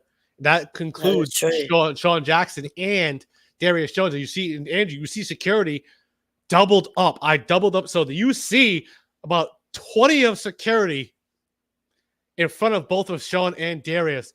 But here's the thing. Eventually, like I said, Troy and Brooks showed a vicious intent in double team in the corner. They go back and forth momentum, but DOD started to gain the advantage and try for the constant double team effort until Troy finds an opening and says Daniels into the corner. But Stone tags in and begs for Brooks. Oh boy. Oh. Oh. Now mind you, if you now Andrew and America, you saw Tyler Stone talk more about Brooks in the history that they actually have. Now, Marshall, I know you're new to being out here, and America and Andrew Lyons know what they saw, but I need your opinion. on Brooks and Tyler. Yeah. I I don't have a lot of experience with Tyler, and my apologies. Um, I've I've known Brooks. I've seen his work. The guy is an animal inside the ring, and for an individual to actually actively call out someone like Brooks, that shows a hell of a lot of heart, and I'll give him that much. Um, I'm greatly impressed with this guy. Absolutely. And Brooks finally sticks his hand out and gets tagged in. He beats Stones and they circle each other, about to go ham, and then Brooks darts around and tags out, pissing off Stone. Oh. Now, I understand Tyler Stone wasn't expecting this, but this is what Brooks wanted That's to a happen. very veteran move. Especially in this recap show, as I was given by Cody Cash, this is what Brooks wanted to happen. Okay. Now Troy and Stone go at it while Daniels and Brooks fight outside the ring because Daniels is annoyed at Brooks being egotistical. They legit trade near falls between the legal members. Like, holy hell. Listen to this crowd. They're chanting, this is awesome. This crowd here in Chicago, Illinois at the United Center, they're chanting, this is awesome. No one expected DOD Society members to be chanted like this. And Marshall, I know last week was a fluke to you, but they had match of the week last week. Right. Absolutely. And all I can say about the crowd tonight is it's too bad they paid for the entire seat because all they need is the edge. Absolutely. And then in America, I know you're happy, Andrew Lyons. I put some light on so I can see you more. Yeah. There we go. As you can see, mind you, Stone and Heartless, they're setting up for a double coast to coast. Oof. But Regulator members Prodigy and Lenore appear in hoodies from the crowd and shove them both off the floor and attack DOD members. Now, mind you, I don't know if you know, over in CEW, DOD and Regulators have been having problems with each other ever since what happened on Omega when Allison Black put Tyler Stone through a table. Not one, but double table. So these guys have been having animosity. Okay. Lenore threw the legal man in the ring, and Brooks slithers in position and lands the dead end kick. And then right after that, Brooks tags in Troy, and they land their debut tag team finisher move known as the Aura. It's basically an electric chair setup and springs off the top rope for a cutter. And you saw Troy Mason go for the cover on Heartless Daniels. He gets the 1, the 2, and the 3. And the winner of the matchup is the Collective. As Darius looks back and he just upset with Troy even more. But look at Sean Jackson smiling, clapping along. He gives his 2 thumbs way up. Yes, he is. And he is so happy to what happened with this matchup. And what can you say? Marshall, I know you're going to have to say, but I'm going to go with Andrew Lyons and A America on this one. Andrew, I'm going to start with you. What can you say about this tag team match? It was an all-out brawl. It was a high octane, action packed contest between two well established teams. You know, the Dodds, say what you will, they held their own, but man, when the collective are on point, they really are on point, and they were on point tonight, and they showed it with an exclamation point when they hit that double team on them. So You're absolutely right. And by the way, well, like what a hell of a matchup right there. And listen to this crowd. They are chanting EWA. Wow. They are chanting. Oh, they also chanted this was awesome. they And were by the way, Kyle Lynch being informed, I'm gonna have to do something about this rivalry before it gets to a head. The CEW right. general manager. I'm gonna have to do something about this rivalry. Like I said, he's gonna have to do something about it. But all I know is in CEW, guys, Darius Jones and Troy Mason in a matchup in an I Quit match over there. But you know, the collective, they have walked to the back with and Sean Jackson, mind your client, slowly following behind with security. I understand between those two. And then Darius, as you saw, Darius Jones, he walked back there. But before he walked back there, as someone in a hooded figure with a mask we'd never seen before, he just looked at Darius and said, I saw what happened. If you need a fifth, I'm your guy. Ooh, America, can you tell me about that? No. I mean, he's better dressed than a conquistador, I'll tell you that. But Yeah. That's true. the longer that we don't know the fifth guys and all that, just adds a lot more intrigue, and it's gonna make people plop down a lot more money to see it. You're absolutely right. But, you know, as the collective, they left as Heartless Daniels and Tyler Stone are kind of upset of this matchup, what happened. But here's the thing. I cannot say this was match of the night. And Marshall Owens, what can you say about this matchup? Do you agree? I agree. I mean, it probably could have been a lot better. Of course, with all due respect, my client basically said that the match would have been a lot better.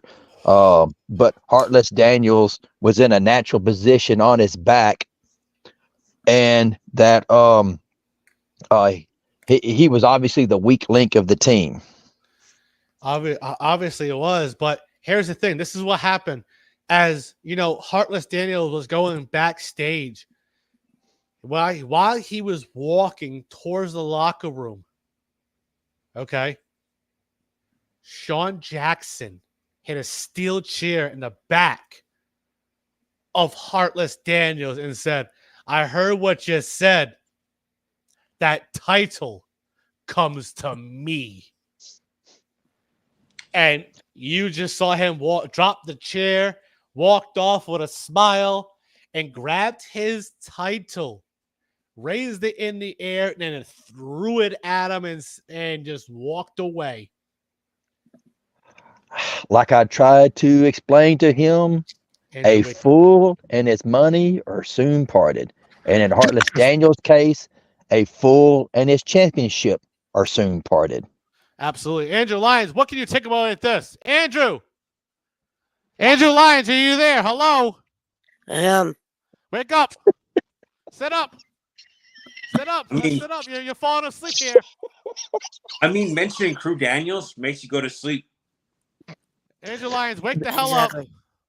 Exactly what he just said. There is a grateful. He is a grateful. Matter of fact, you should pay him more money. He is dead on about Heartless Daniels. Andrew, stay awake. Stay awake, sir.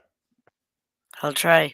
All right. But anyways, as you know, Heartless Daniels, that happened to him, Tyler Stone decided to come out back to the commentary table, grabbed himself a bottle of water, and This is Tyler Stone.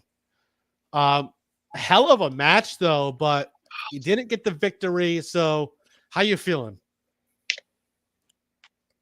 Bear Man won. I'll say it, but Brooks, we're not done yet. Ooh. Only just begun. Ooh. Now I know Marsha Owens. I know you've been talking to Brooks as well, but we're not going to get there. Let's get to this next matchup. Definitely, it is a singles match. It is a numero uno CM Luchador taking on Ice Fang. Now, Andrew, what can you say about Ice Fang? Oh, Ice Fang. Ice Fang has been. You could say he's been on a roll. I mean, he's won a few matches here in EWA. Oh, you know. Whoa! Before you talk about it, hold on a second. I was told to play this, so I'm gonna play this, I guess. Okay, all right, go for it.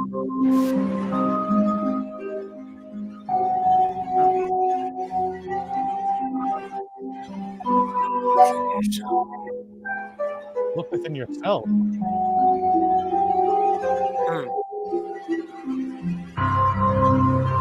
Your worldview is shattered. What the hell is going on here?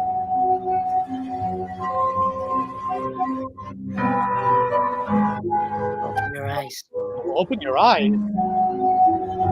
Face yourself and see. What the hell is going on with this? Very cryptic. You're your own disease. It will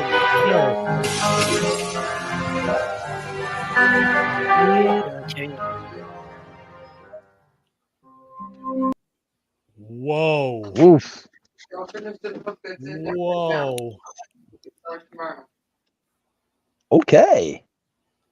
Damn. Wow. That's some stuff produced by that M. Night Charmander thing. I don't know what that was, but holy hell. But let's get to this next matchup. Oof. It is numero uno CM Luchador taking on Ice Fang. And this was a good back and forth. It was a good 11-minute matchup. Let's not get too much carried away to it. But, you know, I thought numero uno CM Luchador did have it. But Ice Fang, he hit the bite mark Manimal Claw on numero uno. It really phased him out when he was just dead lay in the ring. The referee grabbed the arm, count the 1. Referee grabbed the arm and dropped, count the 2. Referee grabbed the arm, picked it up, and dropped it for the 3. And your winner of this matchup was Ice Fang. White Fang. Now, hey, America, what can you say about Ice Fang? He's a damn good wrestler for being a white wolf. Andrew Lyons, what do you say? Well, that's a very definitive victory over CM Luchador. Manimal Claw through his COVID mask, taking out all his breathing. No wonder he tapped out. he couldn't breathe. He didn't. He just passed out. Yeah, exactly. The bite mark is Ice Fang's bite mark is basically a mandible claw. Shades of Mankind himself. Oh yeah, straight through the mask and all, boys. He was choking on his motherfucker. He basically choked on his own mask. Yes, Andrew. More or less. More or less indeed. But let's get to this next matchup. It is a co-main event. It's a first blood match for the EWA Central Championship. It is Ayerith versus the Pacemaker, Tim Lee. But here's what happened before this matchup ever got taken away. Oh, shit. First blood that. First blood that. Now nobody is going to give a crap what your name is. They'll just be calling you a pile of meat that is being sold at a discount at your local grocery store. Listen to the crowd right here. They're booing the shit out of that. You know what I'm dealing with? Yes, they are. You know? Do you know EWA? I'll tell you. I'm That's a dealing 10 with gallon everyone in I've never that seen central one. states, in that area of the country. I'm dealing with every single person turning on me. They don't like this. They don't like the way that I brought it back. They don't like the way that I've been defending it. I mean, seriously, Jesus Christ. Look, hate mail all over the place. Well, to the people of the Central States series, I say, fuck you.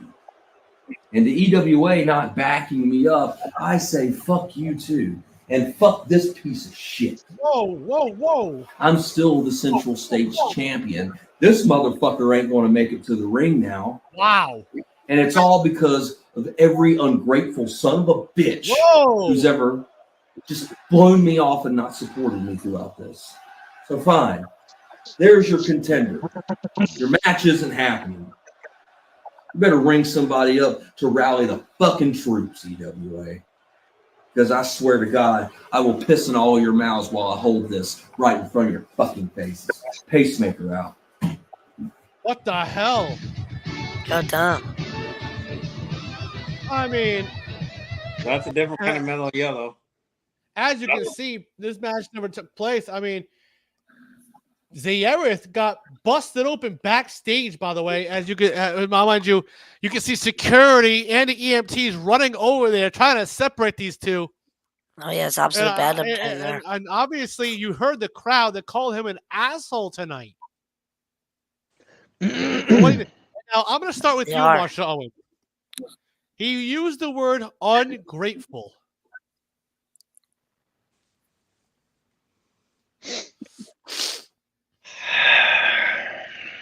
I'm conflicted on this. In one way, I agree with Tim Lee. He is an individual. He is a wily veteran. He has been around the business forever.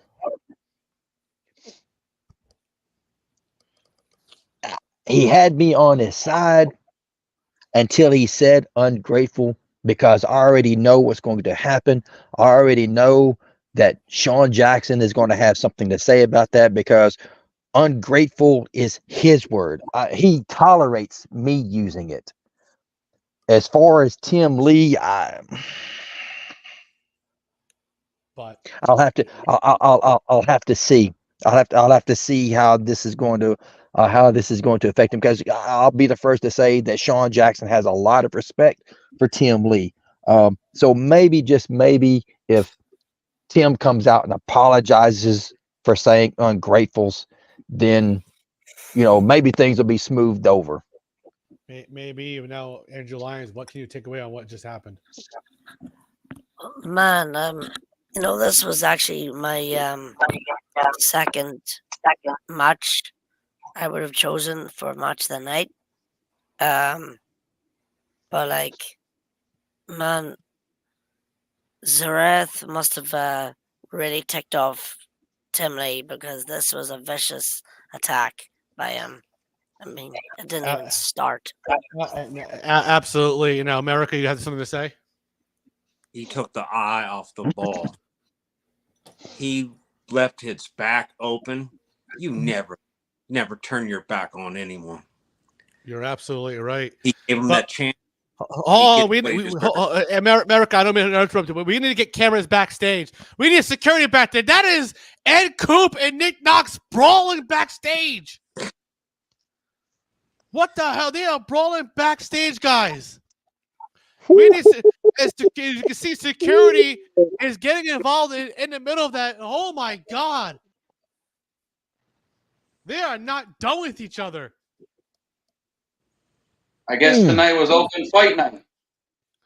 I guess so. Now, Tyler Stone, let me ask you a question. What did you say about what happened with Pacemaker, knowing you have a steel cage match at May Mayhem? You see, I'm not shocked, honestly. It's Tim Lee. He's the biggest dog here in EWA with the biggest title. Not just here in EWA. He's the one of the biggest dogs in IW, and I respect the hell out of him. Yes, I respect him. I do. But apparently, how Tim Lee is. I guess the ego is too high, and I guess it's time for me to tone it down a little bit when I take that title at May Mayhem. Ooh, all right. Wow. Tim Lee. Angel Lions, go ahead. Sorry, Mr. Cole, getting a word from my earpiece that Brooks has something to say. Oh, to Tyler. Send him the link. Go ahead, do that. Go ahead and do that.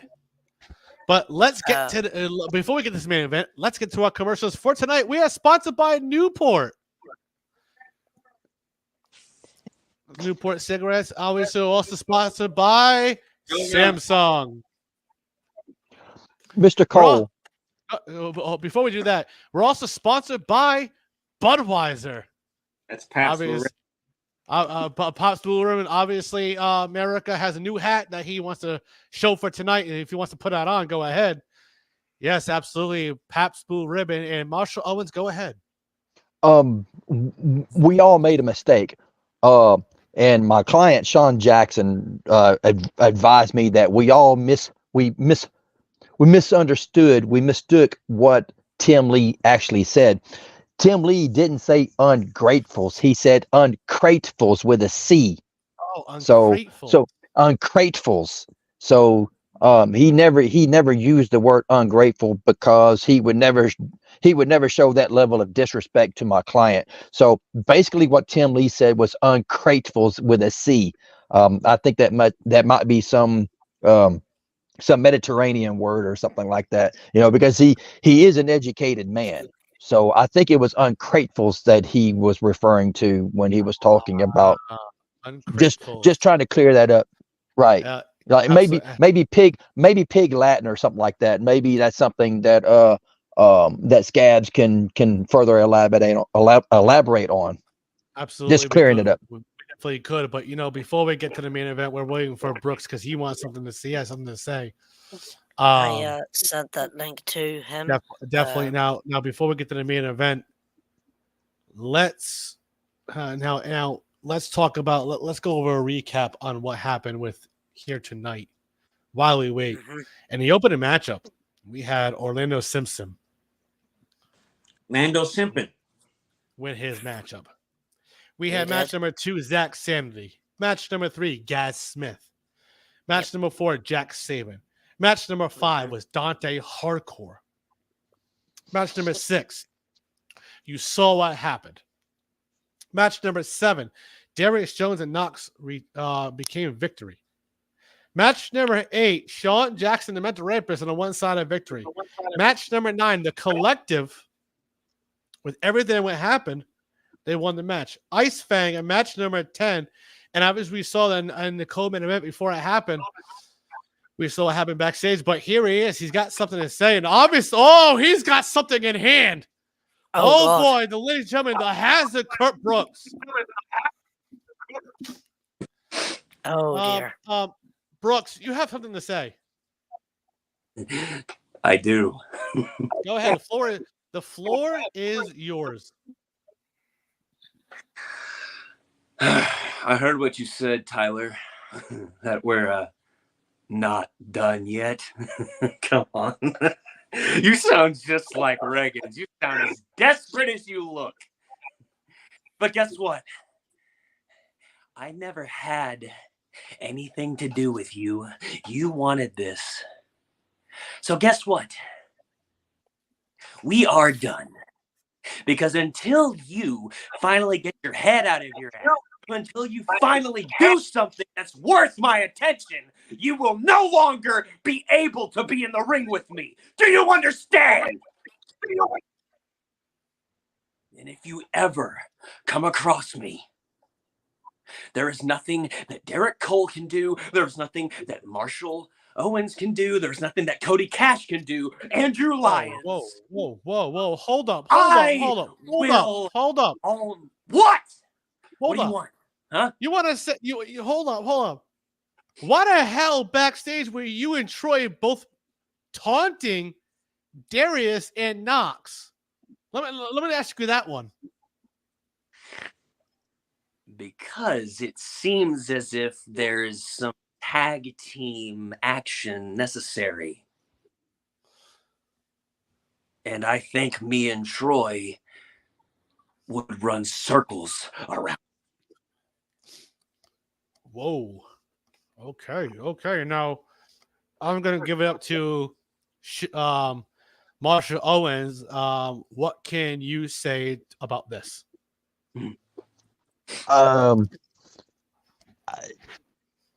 My client is advising me. I'll have to get with you on a later time. I got something to take care of with my client, so let me let you go, and we can hit this up later. All right. I know this is the main. I know this is the main event, but now Brooks, you asked to be out here for the main event, and it is the main event of all main events. It's a non-title match. It is the technical sovereign Anthony Garcia taking on Lenore Len, and I'm going to start with you, Andrew Lyons. Yes. Pick your winner and why. Oh, this is hard. This is hard because What he said. both of these competitors brought it, especially Lenore Len. She really brought it against the technical sovereign. As much as I wanted to go for Lenore Len, I got to give it to the sovereign. Yes, but before we get to this main event, obviously, the Hazard Brooks has just advised me he wants to say something to one person, and Tyler Stone, he wants to talk to you.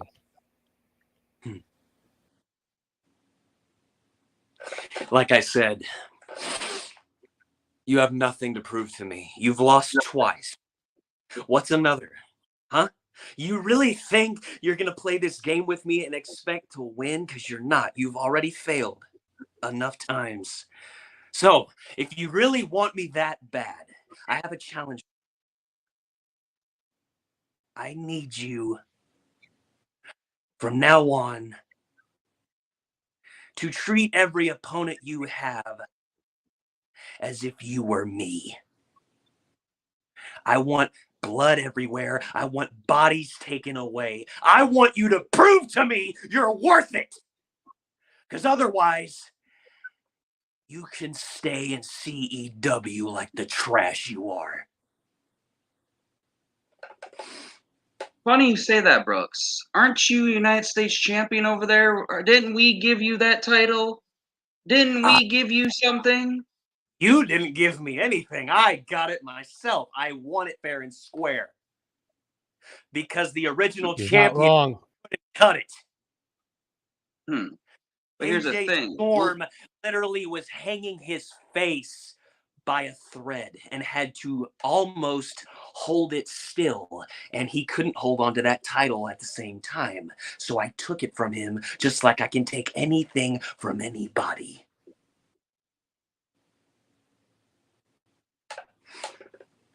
You see, here's the thing, though, Brooks. If you want to continue that way, all I gotta do is snap my fingers, and that title can go bye-bye.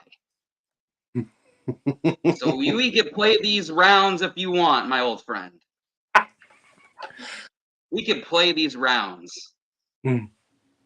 Because I'm still in charge, unlike my cousin was. So I can play games too as much as you want to play games as well. Well, you're not in charge here. You're definitely not in charge here. But oh no, I'm not. You know, since we're gearing up for the pay-per-view,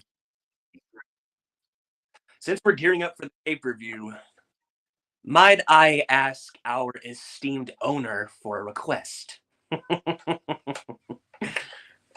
What do you want, Brooks? Tell me, how hungry do you think Tyler Stone would be to be booked next week? Tyler Stone? I'm ready. Are you ready for anything? Anything. All right. I will go to hell and back every fucking day. All right. Funny Next you say- week. Well, Brooks, aren't you in a match on a go home show? I wasn't talking about me.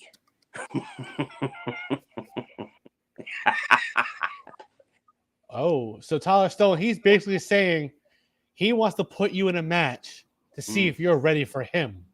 Exactly. Hazard, you Mhm. make Bring it. you make the match, and me and my team will talk about it. I want to see Tyler Stone versus TJ Blair. Bring it. I'll make it official. In a barbed wire steel cage. Then I'll make it official. Next week, it will be Tyler Stone taking on TJ Blair in a barbed wire steel cage match. Brooks, I never agree with you on things, and we have seen eye to eye on everything. But this is the one time I can agree with you.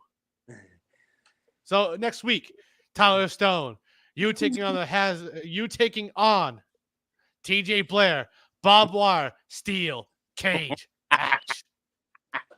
And mind you, Tyler Stone, here's the thing.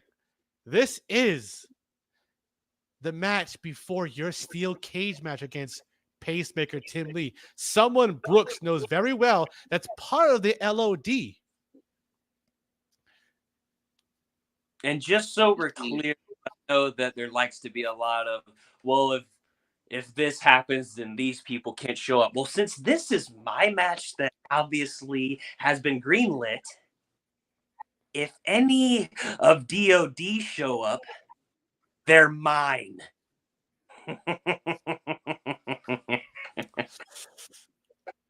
There. Brooks, I don't always agree with you, but I'm going to make it this official right now, here, right now. Tyler Stone, you will face TJ Blair next week in a go-home show. All members of the collective and the DOD Society are banned from showing up to the arena for this matchup. Unless It will- provoked. No provocation. Any provocation, they are fined $100,000. That's up to him, not me. That's up to me and my team. Tyler Stone, do you accept? Have it happen. Brooks, I'll tell you this. Go ahead, Tyler Stone. When I go out there and prove myself, win, lose, or draw, it don't fucking matter how I do it. I will take your boy TJ Blair to the distance, just like I took you to yours, and injured you even worse than you did last. So I'm ready for your little boy, TJ Blair. If only you could run as fast as you run your mouth. And also, this is completely unrelated because I know I kind of lost my cool earlier. I didn't mean what I said, Marshall. I know I kind of freaked you out. Because to be honest, I kind of want to talk to your client at his convenience.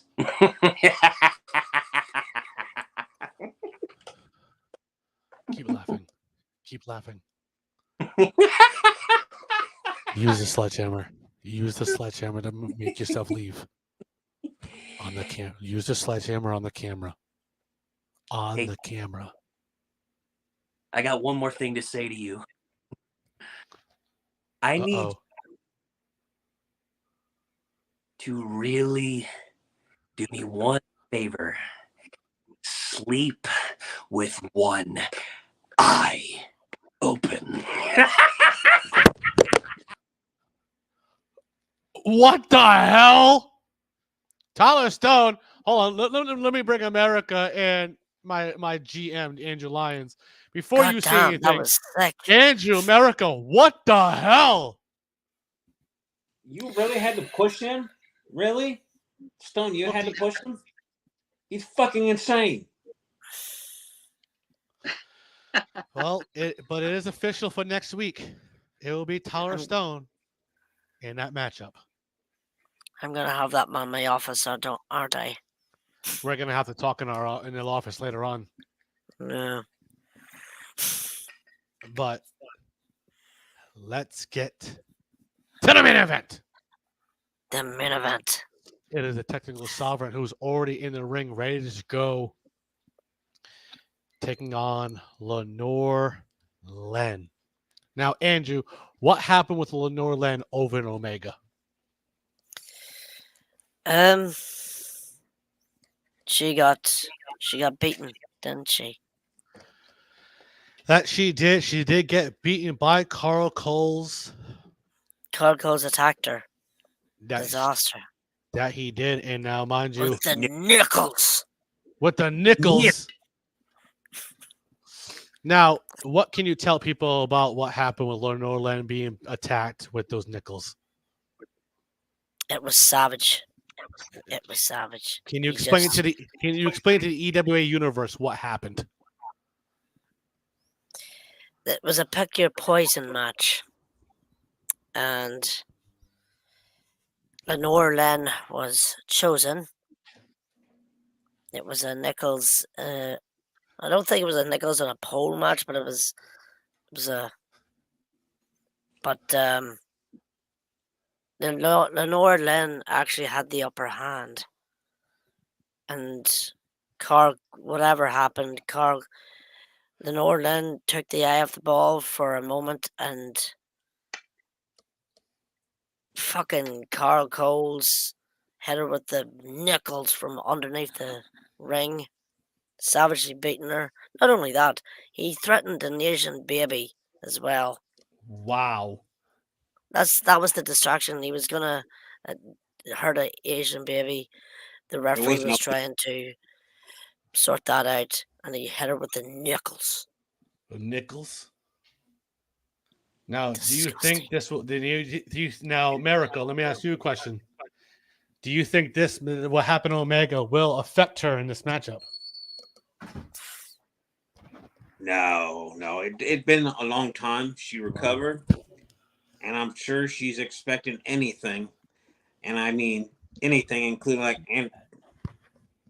that Garcia man trying to nail her with his impaling scepter. Now, Tyler Stone. Now, I'm gonna go around the room. Now, I'm gonna start with you, Tyler Stone. This main event. Who you go with and why?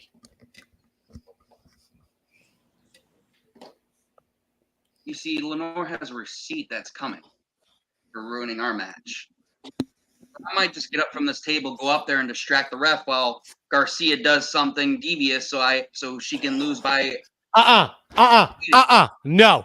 Right, if you do that, you will not have your match next week against TJ Blair. You will not interrupt this matchup. You need to focus on TJ Blair next week, and you need to focus on Pacemaker in 2 weeks. You understand me? Fair enough. Now, finish what you were saying.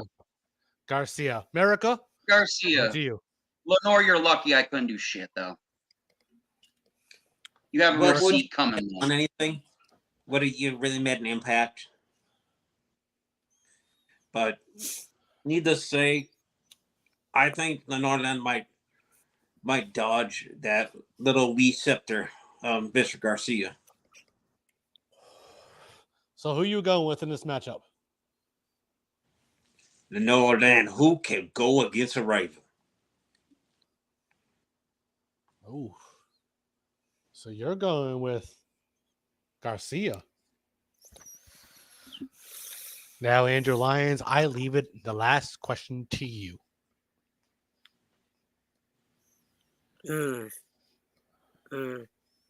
See, I would have picked Garcia, but I'm going to play devil's advocate here.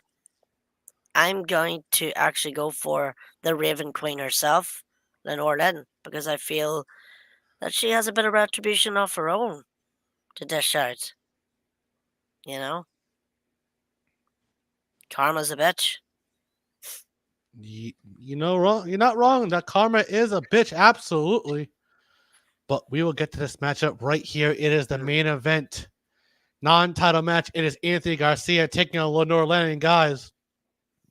Tyler Stone, America, Andrew Lyons, America. I'm gonna go old school if you don't mind. Take it away. Ladies and gentlemen, this is for one fall. One fall. And it is a non-title match. It is the EWA World Heavyweight Champion, Technical Sovereign Anthony Garcia. And he's in the ring. Listen to this crowd boo the hell out of him. Boo, you stink. They are booing the hell out of him. And he is just not giving a damn about what this crowd wants right now. And of course, the music of Lenore Lanning of the Regulators hit. And listen to this crowd cheer her right now. Even Tyler Stone is getting excited. He's cheering her. Tyler Stone is just smiling. That's all he can do. He can just smile. But before we hold on, whoa. While Lenore Lanning's in the ring already, I just got an email. I'm gonna have to answer a phone call. I was told to make this announcement. Oh, okay. It's going to affect Tyler Stone and Heartless Daniels, the CEW owner. I was given this, and it was by Morse code. I gotta decipher it first, but the first part I can tell it's towards me. I don't know what it is, but all I know is as I'm reading and I'm being told it's going to affect CEW. Oh, so nothing important. Something important. Yes. Okay, I'll make sure I make that phone call. But as you can see, these two on the ring, as you see Anthony Garcia take that World Heavyweight Champion and stick it right in her face and tell her, you didn't win this 2 years ago. You're not going to win it ever here while I'm here. Yeah. But look at the top of the ramp with a steel chair and a light tube. That is John Reagans. God damn. Yep. John Reagans, and remind you, I had double security. So security is in front of John Reagans, making sure he does not interrupt. And there's security all around the areas of any way he can get anybody to interfere in this match to help it out. But we're making sure this matchup, and the referee rings the bell, and we hear the ding, ding, ding, America. Ding, America. But here we go. As you can see, this matchup right here, as Anthony Garcia charges with a knee right to the chest of Lenore Lanning. Ooh. Oof. Yeah, oof is right. As you can see, Anthony Garcia take Lenore Lanning, throw it into the corner, stomping away onto Lenore Lanning, and listen to this crowd boo him as he's trying to get the crowd excited. America, what can you say about the EWA World Heavyweight Champion? He's obviously very educated for reasons that we all can see. He is a very, very smart man. He knows how to win. And he's just going to pick her apart. Absolutely. Now, Andrew Lyons, what can you say about Lenore Lanning?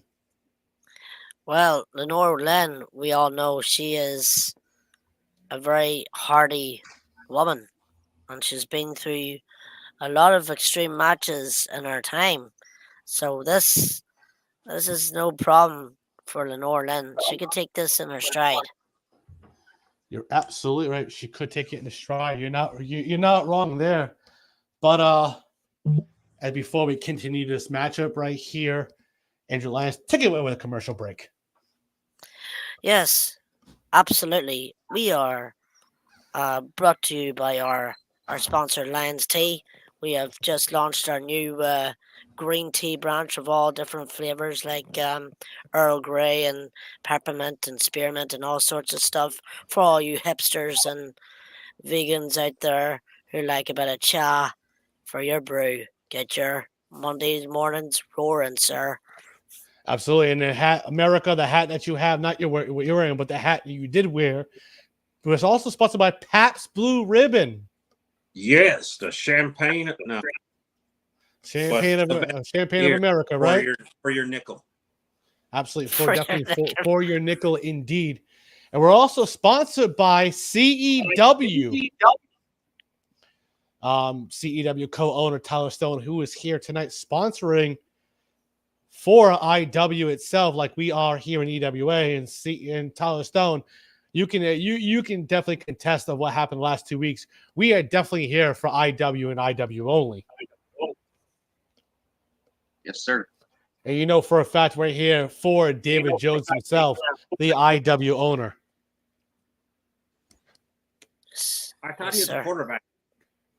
But I thought so. He definitely is. David Jones is definitely the quarterback of this whole entire league here in IW. No, the greatest owner. He's a quarterback. What's he doing? No. He is not the quarterback for the New York shitty Giants. No. He is the IW owner, David Judas Jones. I think that song, "Hey Jude."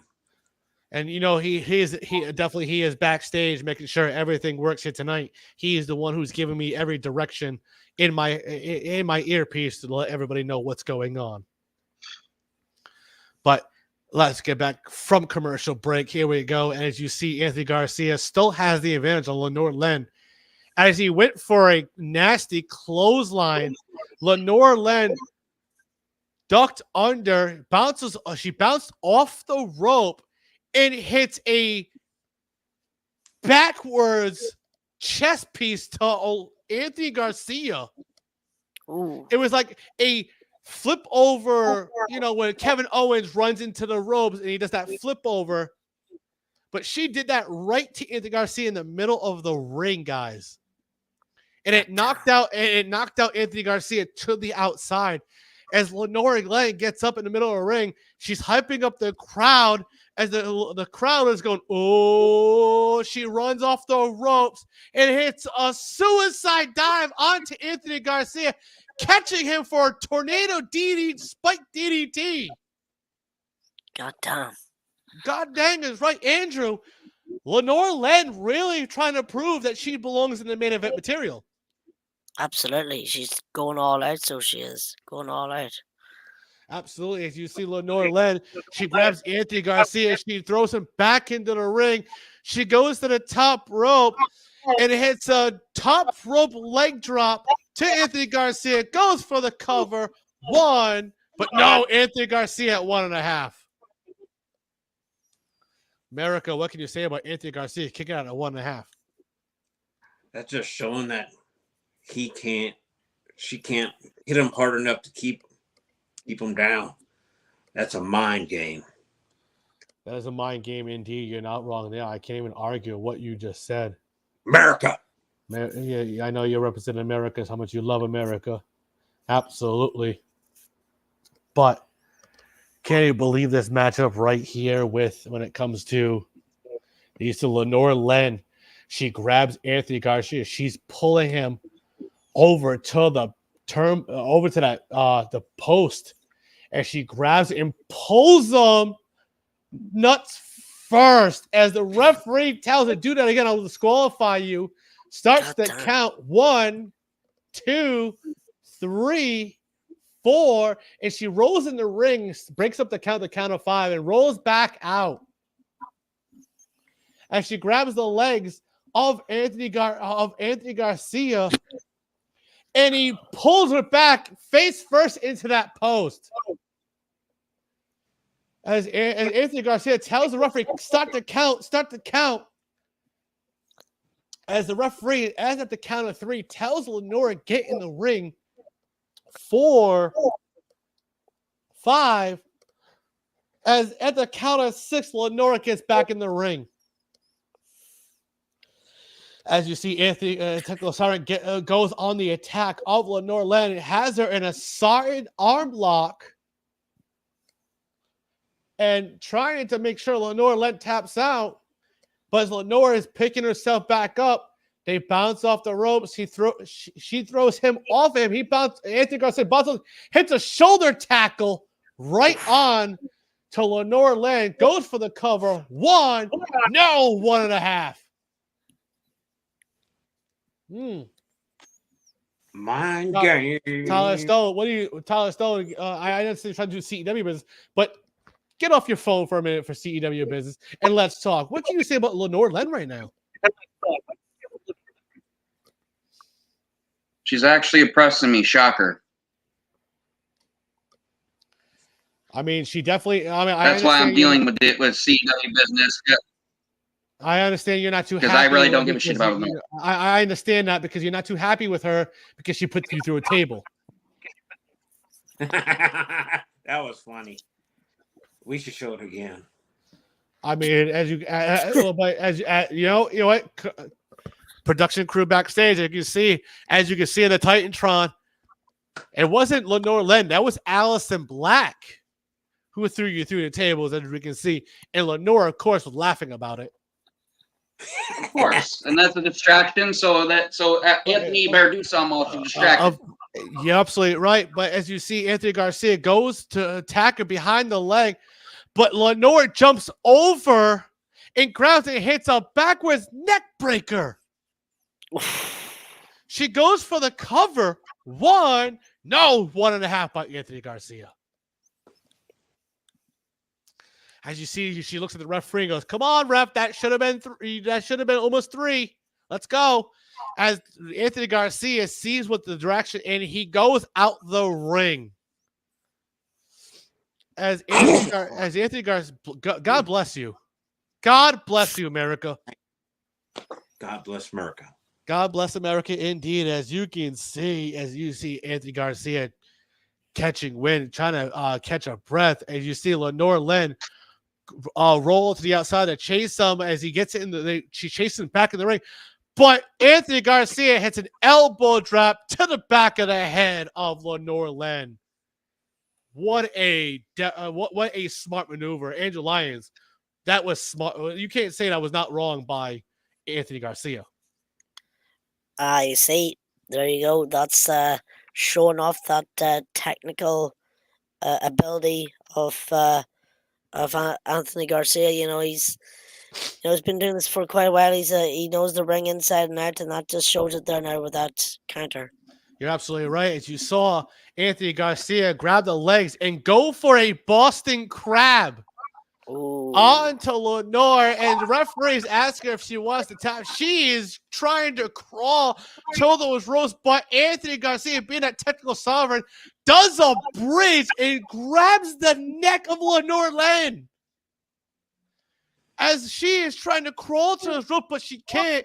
She picks her arm up. It looks like she's trying to tap up, but no, she's not. She's military crawling to those ropes.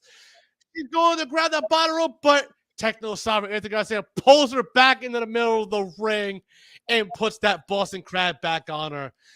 America, what can you say about technical sovereign being that guy? Man, he always loved to be on top. Very, very dominant position to be in. I mean, sometimes you got to pay for that kind of action. You're absolutely right. As he puts it back in that Boston Crab, she is trying to maneuver towards her ropes, but she picks her body up. And as you can see, she flips Anthony Garcia right into the bottom turnbuckle. Oh, Lenore Lynn trying to outsmart Anthony Garcia as she's crawling over to the middle of the ring to try to get some momentum. As Anthony Garcia is pulling himself up, he charges at her, but she hits a nasty clothesline from hell. Wow. She goes for an early cover on him. 1, 2, but no, at the count of 2, Anthony Garcia kicked out. As you can see, Lenore Len, she goes to the outside. As you can see on the outside, she's talking to Prodigy. Prodigy is out there watching this matchup. So isn't the other members of the Regulators, besides Darius. Why is Darius not out here? We don't know. I don't want to know what my cousin's doing. Obviously, he has involvement with Nick Knox. So I don't know what's going on there. But she is talking to Prodigy. As you see, Anthony Garcia notices it, and he attacks her from behind with a leg chop to the bottom of her right leg. Don't take your eye off the ball. Yeah, exactly. Don't take it off the ball. As you see Anthony Garcia bring her back in the ring as he grabs Lenore Len's leg, pulls her into the post, grabs that right leg, and smacks it across the post. Oof. Clang! Yeah, you heard the crowd go, ooh. As you can see, Lenore Len hurting from that Anthony Garcia. What's he do? Puts her in a sharpshooter on around the post onto Lenore Len, and she agonizes pain, but the referee is telling Anthony Garcia to break the hold. 1, 2, 3, 4, and before the count of 5, Anthony Garcia lets go of the hold. Now, Tyler Stone, what can you say about the technical sovereign? None. I'm thinking of something right now, and it's not this match. Obviously, but I'll wait till the match to make my announcement or my call out to someone because I thought of something. So we'll let this match end before I say my call out. Absolutely. As you see Anthony Garcia, he grabs the leg of Lenore Len. It looks like he's trying to do the same thing again, but as she takes her foot and pushes him backwards into the barricade. As you can see, Lenore Len is definitely holding on to that right knee. I know she's hurting, but she's crawling back and she's trying to stomp away that pain right now. Andrew, you see her in the corner stomping away on that pain. She is. As you can see, Lenore Len, she charges, jumps over the right post, and lands on Anthony Garcia. God damn. What the hell? Right through the barricade. Holy hell. America, what can you say? Listen to this crowd. They're chanting, holy shit. Bunch of potty mouths. Fucking classless heathens. But whoever built that barricade, they shouldn't get paid. Oh, well, you know, the people who don't really perform and the people who are fans here, they actually help with security, help in setting up the ring and barricades. They do. Andrew Lyons knows that, so that's what it's called, earning their keep. But as you can see, Exactly. Lenore Len, she as a referee at the count of 6, 7, 8, as she crawls in the ring and she runs back out to break up that count. The referee at the count of 8. She grabs Anthony Garcia, throws him in the ring as she picked him up. She not picked him up over his shoulder, but really just pulling him, picks him up and puts him in the ring finally. She goes to the top rope. I don't know. She's never done this, but she hits a swanton bomb. Oof. That's gotta be it. Goes for the cover. 1, 2, but no, at 2.5, the ref Anthony Garcia kicks out. Can you believe this matchup? As the crowd here is chanting whole EWA. Listen to this crowd, guys. They are Tyler Stone, America, Andrew Lyons. Tyler Stone, put your phone away. Seriously, put your phone away. Focus on this matchup. This is a regulator member. You need to focus. If you don't want to focus, you don't need to be here on be here in the commentary table. So he was a regulator of his cousins. Weird, creepy. Regulator? No. But I can't believe it. He kicked out at 2.5.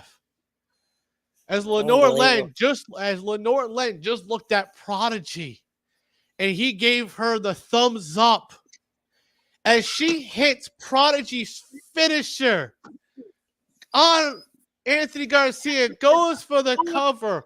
1, 2, but the referee sees his foot on the rope.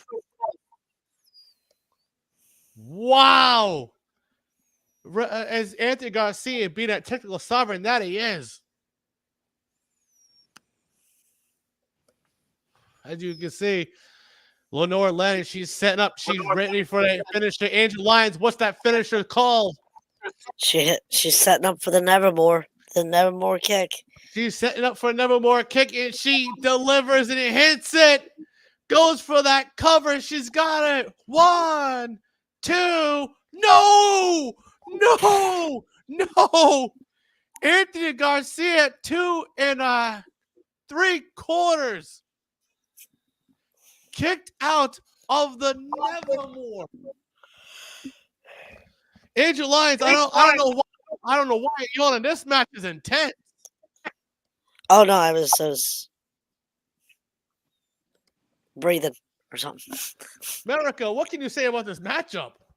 Just trying to catch my breath after that Bringing kick. the heat, man. I'm sweating, and man, this amount of fun should be illegal.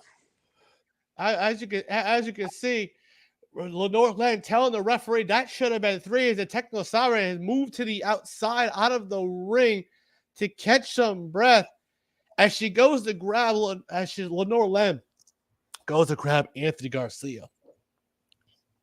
He raked the eyes as he grabs the leg and pulls out Lenore Len as her body hits a thud on the outside. As Anthony Garcia is in the ring, telling the referee start the count, and here we go. 1, 2, 3. At the count of 3, the referee is telling her to get back in the ring. 4, 5, 6, 7. As you see Lenore Len moving at the count of 8. As she gets at the count of 9, and she gets in. Just Get about. the count of 9 right before the 10 count. Jesus, Tyler Stone's pissed, knowing that a regulator is doing this against the world heavyweight champion. Come on, Garcia, you're a champion. Act like it. But and by the way, let's before we get to the continuous match, I was given word by Tyler Stone, not Tyler Stone. I was given a word by the live wire Killer Thorne. He wants a parking lot brawl against Tyler Red. So I'll make that official right here, but we gotta get back to this matchup. This matchup is too important to focus on anything else. America, what can you say about this matchup itself? All I can say is, woo-wee! Man, you're gonna hate yourself if you miss this. You're absolutely right. As Anthony Garcia goes on the attack on Lenore Len. And Lenore, she is using the ropes to trying to pull herself up, while Anthony Garcia has her in a headlock, and he's able to pull her backwards, but she does a bridge for a count. 1, 2, but no, Anthony Garcia kicks out, gets up and hits her with a big boot. Oof. Oh my God! As Anthony Garcia hits the big boot on Lenore Len. And he goes for a cover on Lenore. 1, 2. No! At 2.5. Lenore Len kicked out of this matchup.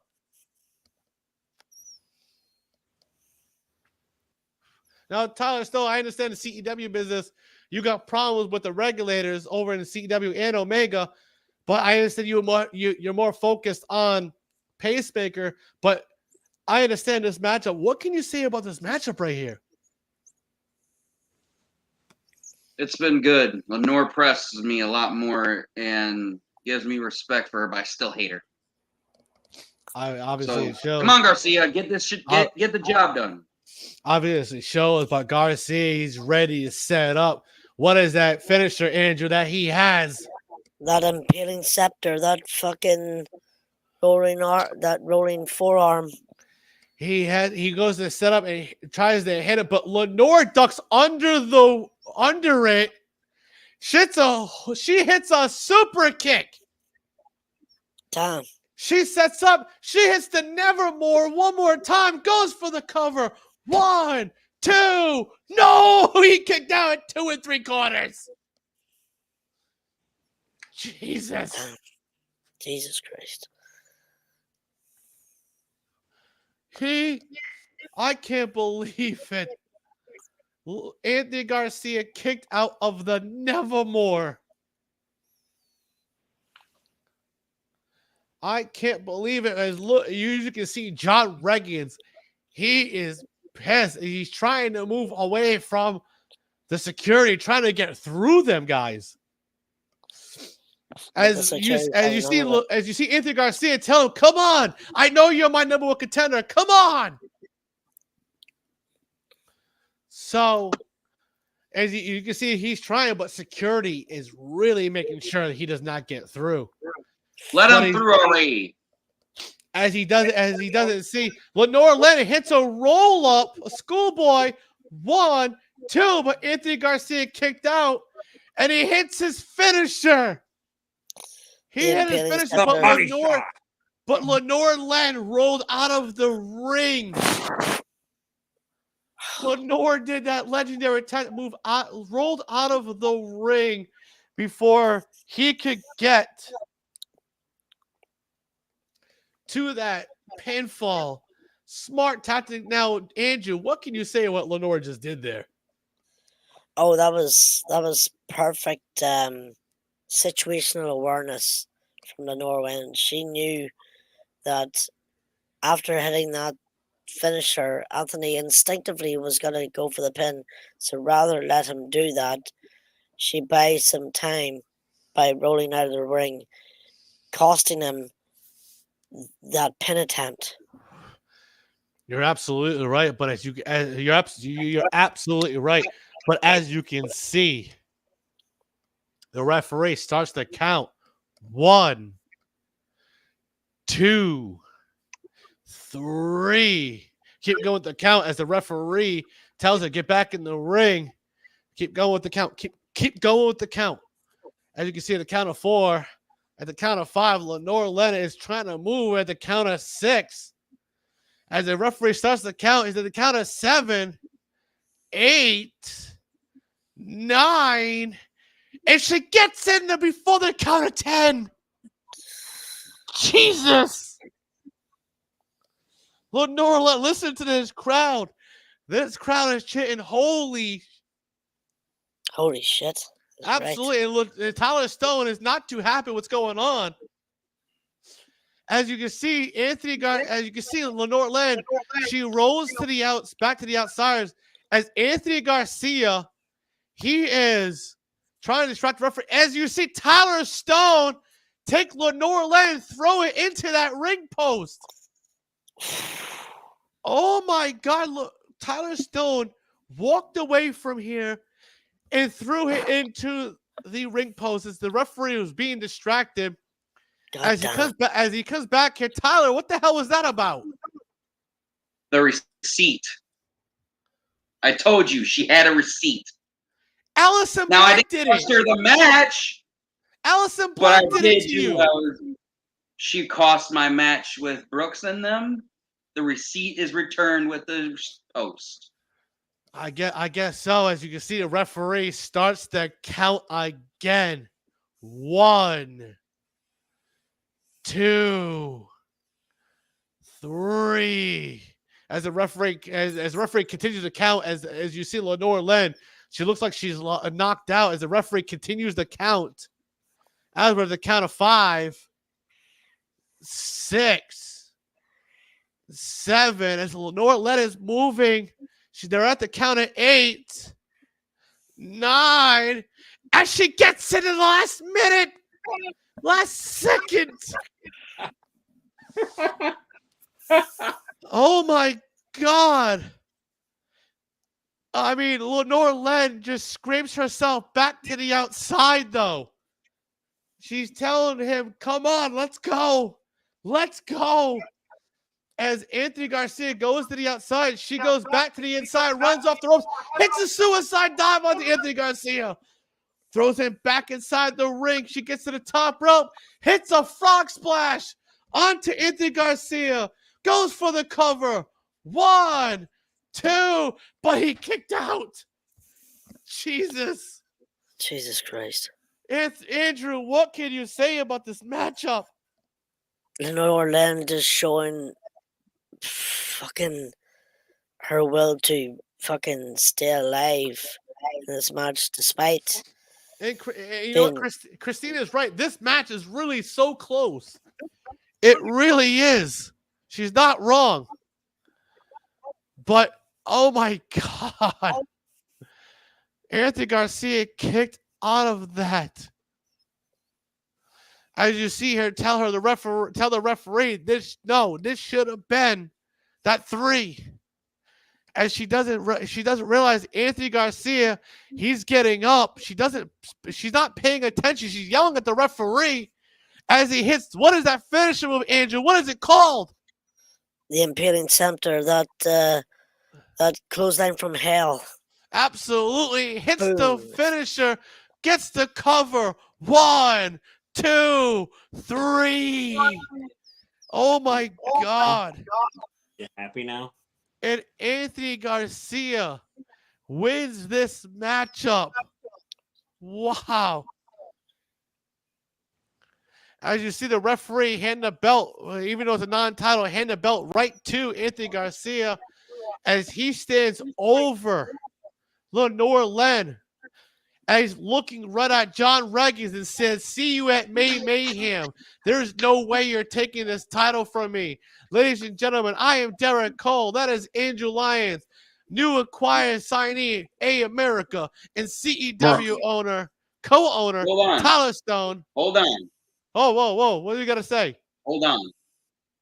So I read the contract over. It was just sent to me, Brooks, for the TJ Blair versus myself next week in that barbed wire steel cage. But I did read it over. And you forgot about a loophole that I seen in there. So at a later date, TCO, you mean Inferno match. Holy hell. And I will sign off on that Tyler Stone versus TCO. Ladies and gentlemen, I am Derek Cole. That is my GM, Andrew Lyons of Lyons T, my newest signee and head with Kyle Lynch, head of my storyline division, A-America, and CEW co-owner, VP of the Do or Die Society, Tyler Stone. Thank you and good night from the United Center for Chicago,